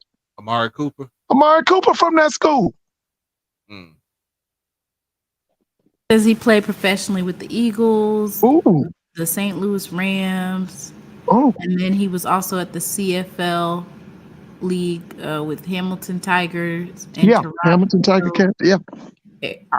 Argonauts. That sounds good. Mm-hmm. The Argonauts. That sounds good right there.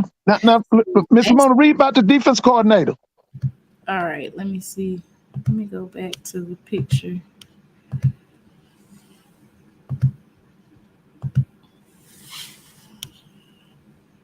You talking about Robert Wimberly? Yeah, where's he from? All right, let's look him up. Robert Wimberly.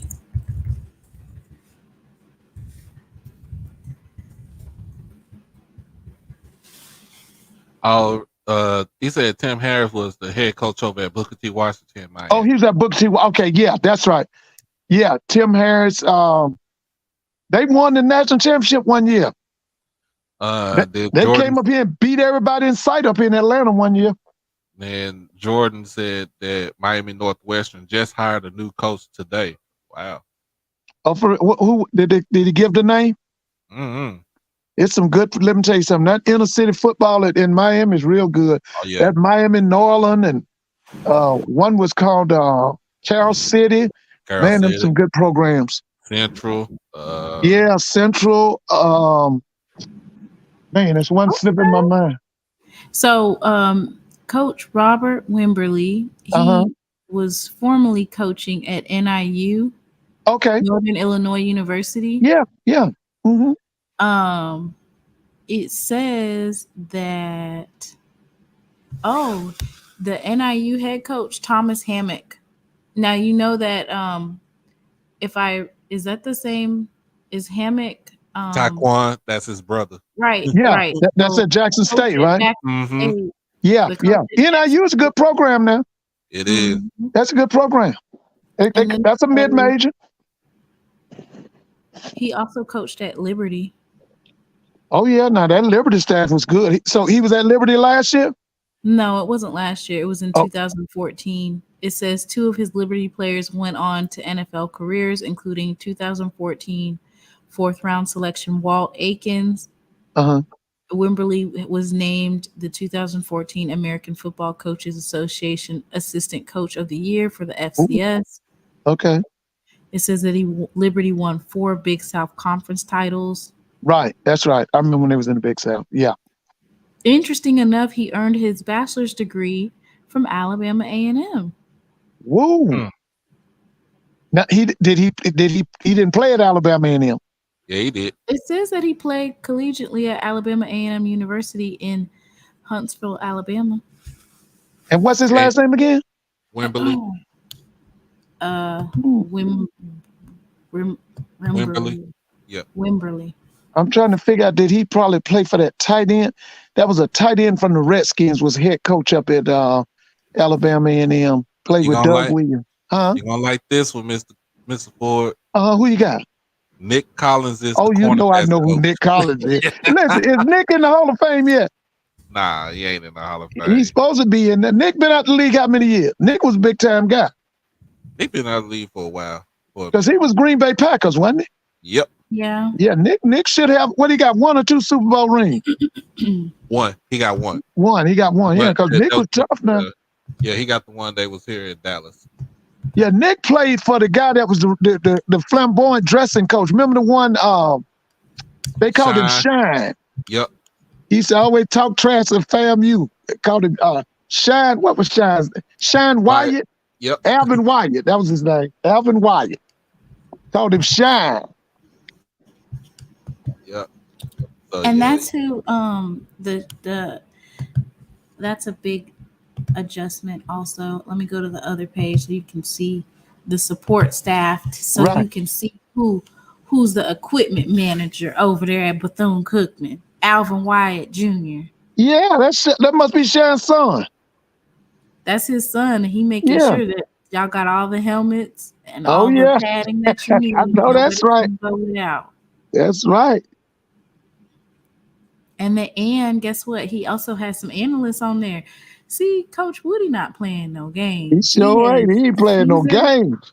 Caesar Jimenez yeah. as a Analyst. analyst. So he has on his roster already Gene Decine or Decien. So he already has 2 analysts on his team. That's why I said FAMU only worried about Jackson State. They better be worried about their Florida neighbor. All right, Mr. No, I'm gonna say, You better watch out. hey, He'll have some growing pains early going Yeah, on right yeah. now, but I have a feeling for real that him at the head as the head coach for Bethune-Cookman is going to be it's going to have some sort of I feel like the kid's going to start playing. Is going to play for them. yeah, because Bethune was always, they played, man. I go way back with Bethune. We had people in my hometown that they would go down to Bethune. And you They've talking always about played hard. It's a smaller school. The FAM was the big school. yep. And before I came along, my mother used to tell me how old man Gaither would just beat them unmercifully. He'd score 60 and 70 points on them. But them people at Bethune-Cookman, they play hard. They play hard. I'm telling you, man. You got to realize too before the last 4 years, before the last 4 times they played them, Bethune owned FAMU Yeah, at the Florida Classic for That's 10, right. almost 10 straight years. that's right. Remember the guy Brian Jenkins? He was the one that really owned them. Mm-hmm. That Brian, that and then He wanted the guy that Sim guy, he was good for a while too. Now he was Well, he yeah. was big FAM. Mm-mm. That's why I was saying, like, fam, you better watch out, because Coach Woody, he wanted to be the coach before the whole. Yeah, he should have got it from the debacle. beginning. He was already, already probably knew what staff he was going to take. Yeah, and yeah, they sound like some already good had it people all. here. So, Bethune is going to have a lot more support, Yeah. just to make sure that they get on the right track and that they have what they need. And that he's a graduate, right? Isn't he a homeboy? Yep. Yes. Yeah, that means a lot. So, Yep. Doc, have you heard anything more from that student? I have not heard too much anything from Austin. Um, I'm gonna get back in touch with him, see what's up, and see if he's still at school or not. But in a sense, they still needed to voice their concern and protest about the conditions at the school. It people, some people say, well, it's already, it's been like that for the longest, but nah, you have to be able to go out and voice your concern, because it's not just the old heads school, it's everybody's school, and especially it's the students that's there right now. Oh yeah. So they have the right to go out there and protest and tell them what's up, tell the president and the board of trustees what's up. Haven't heard too much from from Bethune-Cookman now, since that I would call it an uprising. So hopefully they got they they on their P's and Q's and trying to get everything squared away. Now it's just got to go out there, get the players, put the team together, and go out there and try to win. And KD, I think I would agree with you. They should have gone. They should have went ahead and hired him before they even thought about talking to Ed Reed. Even though Ed Reed would have brought the resources, I still say in a sense, it's kind of. I'm gonna say it's kind of in a sense what happened with Coach TC and Dion.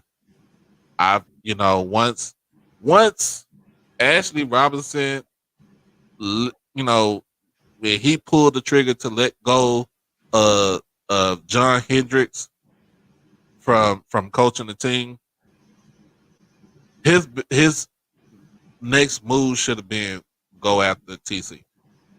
I mean, and just to hire TC. So I think that should have been the move that he should have had done.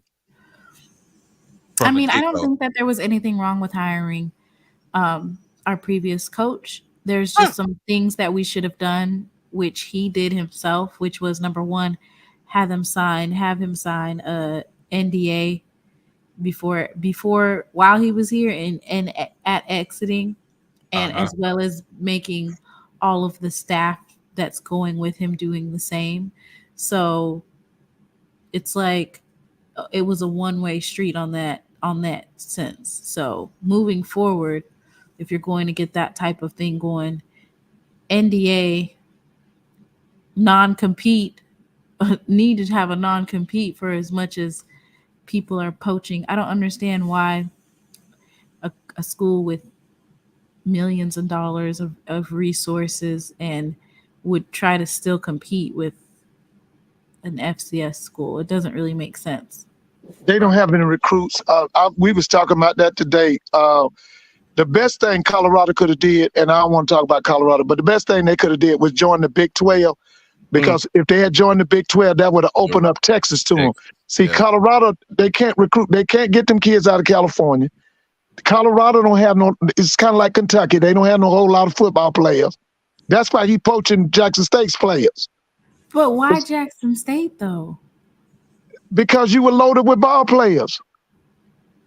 You had a lot of quality ball players. And so what he wanted to do, like he told him he was going to bring his luggage with him. He was talking about bringing them Jackson State boys with him. Bringing his luggage with them to lose? Well, they don't know that yet, but yeah. They don't know it. Yeah. But you're right. I think things, if in the future, things will be handled differently with him, because I've said this, and I don't want to get into him because I really don't think he deserves our attention. But he did, on his way out, he besmirched and maligned the character of the school and the president. He did do that. And that's why I was saying the only statement that I was making because I don't want to talk about him either No. or give it any attention, was you have to do the non-disclosures have to be signed. The Right. same way that they were making players do it so that players aren't able to expose what was going on, they was making them sign. Then if you're going to make football players sign those type of deals so that they can't talk about their experiences, the same thing should have done. It should have been a two-way street. Yeah, but it is what it is. Spring ball starts on Tuesday. Can we pull back up the schedule again? Yeah. Spring ball starts on Tuesday. So it looks like a lot of teams have already started their spring practice. Well, Valley starts on Monday. Mm-hmm. Right. They start. Coach Wade, of course. When I tell you they came in swinging. Oh, he ready. Hakeem McClellan and Coach Wade are not playing. Ready. He is ready. And then, of course, I think that is Bethune-Cookman's spring break this coming week. It might be this coming week because their spring practice starts like the week after. Yes. And their spring game is going to be on the 22nd. And I was looking for like Alabama State. I wasn't able to find. They practicing. Alabama State is practicing. Yeah, they practicing. Oh, they are. I think they got about 3 or 4 practices in. Yeah, they might be going on spring break too. Yeah. And it was good to see the kids that during the spring break that they were still making sure to train. Right. Yeah. I wanted to show everybody this young gentleman, Juice. He was looking good. Juice was looking good out there. He's on the defensive line. What's his name? Julius Reynolds. And he's from where? I want to say, let me see. Julius Reynolds, he was on Jackson State roster last year. What was the number? 9. He's okay. It says back spring break work, back at home skill training. So he was in Sacramento working on his pass rush. Wait a minute, that's not that kid from Fresno State, is it? That transferred from Fresno State? Maybe it is. Can you pull it up? Because it's time for him to play. He needs to dominate this year. I remember him. He came from Fresno State. That's a big boy, about 6'5". Yep, 6'5", 280. Yeah, I remember him when they brought him in. He came from Fresno. See if he transferred from Fresno State. Okay. It's time for him to play now. Good. He has been getting to it. Like, he's not playing. And so that's what he was doing during his break, is just training. Yeah. It's time for him to play. I remember him. Let me see where he was originally from. You said that he transferred from Fresno State. Was it Fresno State? Let me see. Yep, you're right. Yeah, that's him. Where he transferred from? Fresno State. Yeah, he's from Modesto. Yeah, it's time for him to play now. Yeah, he's from the Valley. Yeah, it's time for him to play. He's ready to guard the yard, so. Yeah, it's time for him to play next year. He got to step up. He's ready to guard the yard. And you know they got Coach Bradley and everybody there. So apparently this is multiple days he was training. Right. Speed, power. Come on, attack. Speed. Oh, yeah. Overset. Oh. Attack. Counter. Now, we said FAMU was in spring, right? Did we say that? Control. There you go. Yeah, because FAMU's in Good, spring. Yeah. Yeah. Yeah, they in spring. That's right. He did play us games last season, so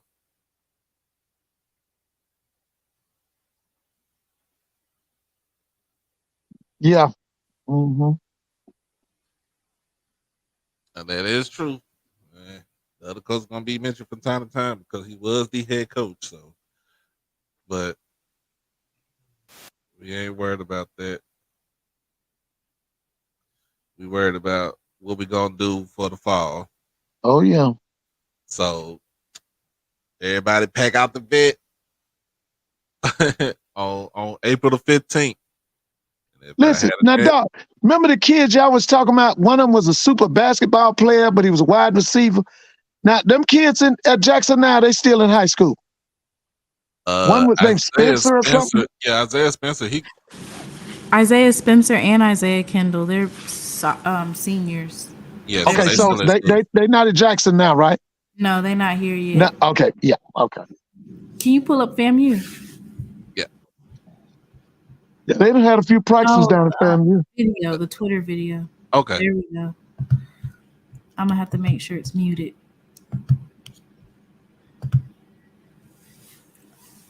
Yeah, he said they Coach ready. Willie Simmons said he is training y'all. Yeah, he is. Them D2 schools. Yeah, man. Listen, I talked to some of their folks about 2 weeks ago. They said they're not going to but 2 games. They're going to get their season tickets, but they're not going to either one of them D2 games. They going to homecoming and they going to the Alabama State game. They are buying their season ticket. That's the Super Bowl right there. Jackson State versus FAMU. No. They said that they didn't think they were going to go, but they've been to Miami the last 2 years. They didn't think they were going back to Miami. The 2 games they said was Alabama State and homecoming. They're not going to do the West Florida or the Lincoln game. At least they're still getting their season tickets. Yeah, they're getting their season tickets. Yeah, but they was hot about it. If you're a Jackson State alum, the March 20th is the last day to get your season tickets. Hey, this guy David Garner. When I was at Grambling, I loved Coach Ellis, man. He was a classy man. I loved him, man. That baseball program was super too. I love that baseball program. Grambling's got some nice footage too. They do? Oh yeah. Yeah. Yeah, Coach Hugh Jackson. He said look, they done listen. They have stepped it up. They had pro day, which I didn't hear anything. Yeah, I didn't either. Had pro day on March 14th. Did anybody hear anything? I haven't heard it. So that was what, Thursday? When was the 14th? Was last week. Last week, okay. Yeah, March 4th. Yeah, so man, it's I'm just ready for spring. I'm just ready for football season. Yeah, I want to see some spring. Now listen, last year we saw Grambling spring game. Now that was because I know that wasn't HBCU Go. That was who?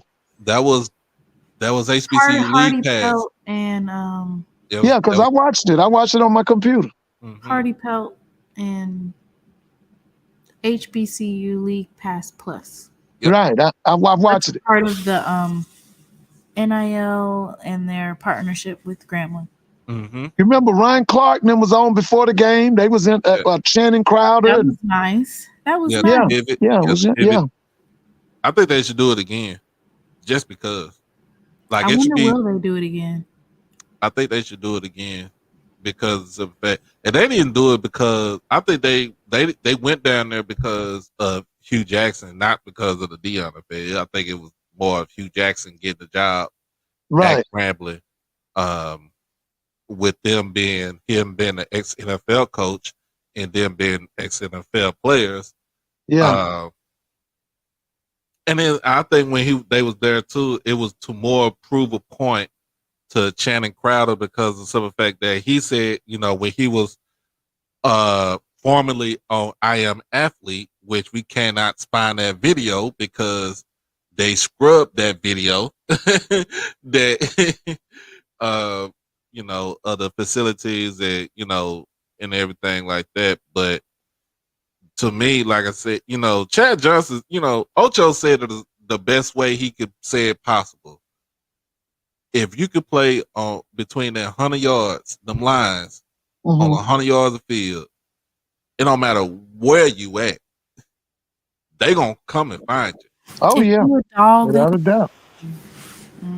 They found Jerry Rice in the first round. Pretty much. Yeah, Now Walter Payton, that's first what I'm round. talking about. Jackie Slater. That's right, man. To me that thing, and to go back to it, it was crazy because it's the fact, like I was listening when I watched that episode with Pivot when they interviewed Dion. Shannon was about to trying to go after him as far as with the questions go, because he was like, "Nah, man, you got to talk to me because you got to let me know what's up." Because of the simple fact that you can't be ducking and dodging this question right here, So what happened? That was the question that he was trying to go, but they softballed the questions up for him and stuff like that, and he was the one that was trying to ask the hard hitting questions, like, nah, this is a question like, no, you're going to have to do some critical thinking. Yeah, I remember that situation. I thought he was just trying to hate on black college football. Nah, you talking about that linebacker Channing Crowder? Because later on he apologized about something. He did apologize. But he came down there with them assumptions that that black college football was inferior because he went to Florida. He's a Gator. Right. And he came down there with all them assumptions. He got Mr. Brown in the building. Hey, Mr. Brown. That's the quarterback's dad. Oh, okay. Yeah. Jason Brown Sr. That's Hey, how you doing, Mr. Brown? Mm-hmm. Yeah. Good night, Mr. Haynes. The Mr. Brown, I had put the show for 8:00 tonight Central, so I forgot you're an East Coast guy, so yeah. I'm East Coast too. I'm getting ready to get up off of here. Yeah, I'm East Coast too, y'all. I am too. We ain't doing no 4-hour show tonight. Nah. I gotta eat. Yeah. Yeah, if you really think about it, he was trying to grill Dion. He really wanted. He was trying to ask them questions like, "No, bro, y'all, How you go from God to that? Yeah, they wouldn't let him. Yeah. Listen, I just don't like what he was saying, because even though he was going after him to basically admit, like, look, you wasn't there because God told you to be there. I didn't like the negative stereotypes that he had about HBCUs. That's why I think it's important for us to get, like, they have all these little pilot shows. There's no reason why there shouldn't be a YIHBCU where you highlight the stuff that schools do have, and then just put into context why it's like that. People really don't care. Like, you could tell them all day long why it's going back to the status quo by taking black bodies and taking them to predominantly white institutions. And if you're not a athlete, then 9 times out of 10, why are you at that school? Right. Yeah. Some of those universities. And with this affirmative action getting ready to get cut,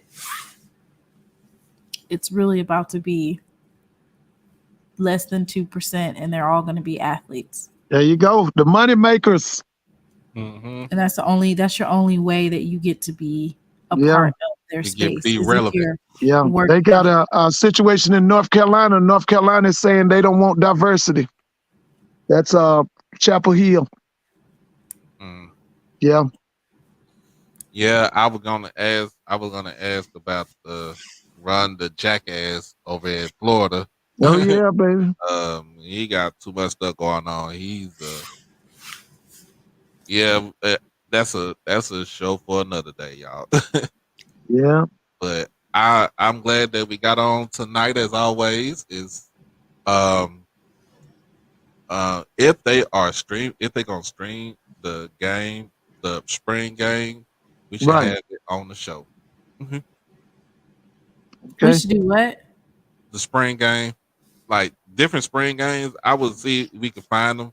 The way we can just go ahead and like boom, there you go. There goes spring game right there. We can put it on there and show it to people. And I think it's HBCU Go for a couple of them. Oh, it is. Yeah, I want to say HBCU Go is doing it. Oh, okay. I'm gonna Okay, check that'd be good. Spring game. I'm gonna check into that so that Yeah. way we can Yeah. I everybody was. can get in uh and go from there. But it was good. It was fun. While Hey, when you last coming back? When's the next one? probably Tuesday. Okay. It'll be Okay. Tuesday because I Monday I'm chilling Monday. Okay. I All right. got but yeah, Tuesday I'll definitely be back on here Tuesday. Okay. All right. So everybody, y'all have a good one. All right. Have a good night. Good night. Bye bye. Make sure y'all go ahead and subscribe to both channels. Both channels. Make sure you subscribe to both channels.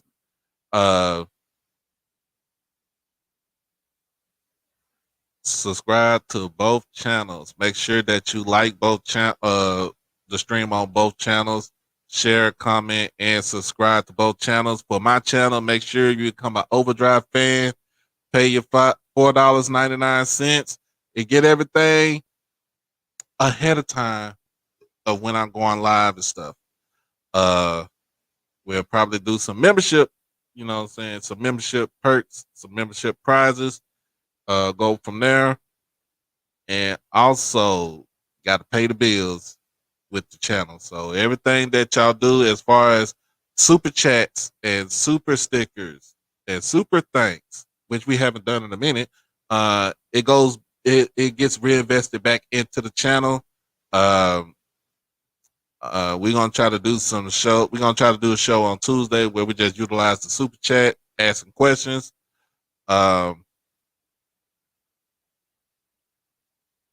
And you come up if you follow me on either Facebook or Twitter, mostly on Twitter. If you got an idea for the show, just hit me up on the DM or in my inbox, and we'll come up with a show. If you follow me on Instagram, just hit me up on my inbox, and we can come up with a show. If you feel like you got a show idea right now, and you're not on Twitter or Instagram or either one of those, either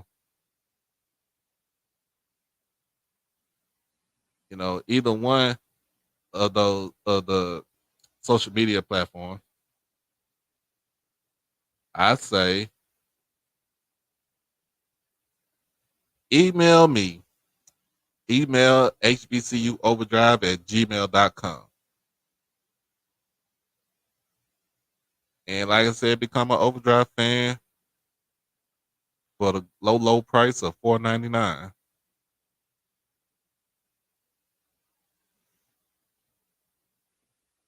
Going to the shout out. Shout out to my co-host, SheLovesThee, always bringing in, facts. She come up with the facts, Mr. Ford. Thank you for coming on to the show as always, contributing to the show. Everybody that's in the chat, I thank y'all for coming in and rocking with us from the jump. We got some good stuff coming out. Try to have some good stuff coming out here from the HBCU Overdrive Dungeon. So that's what I be doing. We in the dungeon. And last but not least, shout out to the missus. Um, she's been doing her due diligence. She starts her new position not tomorrow, Monday. She starts a new position Monday. So give a round of applause to the missus. And also to my daughter, stepdaughter. She is doing much better now. She is doing so much better. And just hopefully we can go from there. But this has been another HBCU Overdrive live stream. It's Saturday Night Live with Dr. SheLovesThee and friends.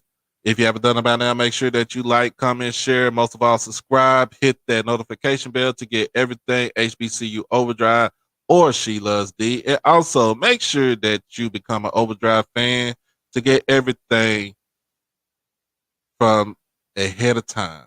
Get everything ahead of time, get all notifications and everything ahead of time. As always, y'all know how I do it. Y'all know what's going on. Y'all know how we do it over here, how we end it. Y'all be blessed. Y'all stay safe. And y'all stay dangerous. Again, Tuesday night, Tuesday afternoon, really. And to our fallen brother Kofi Hemingway, man, you rest in paradise, bro. I'm out.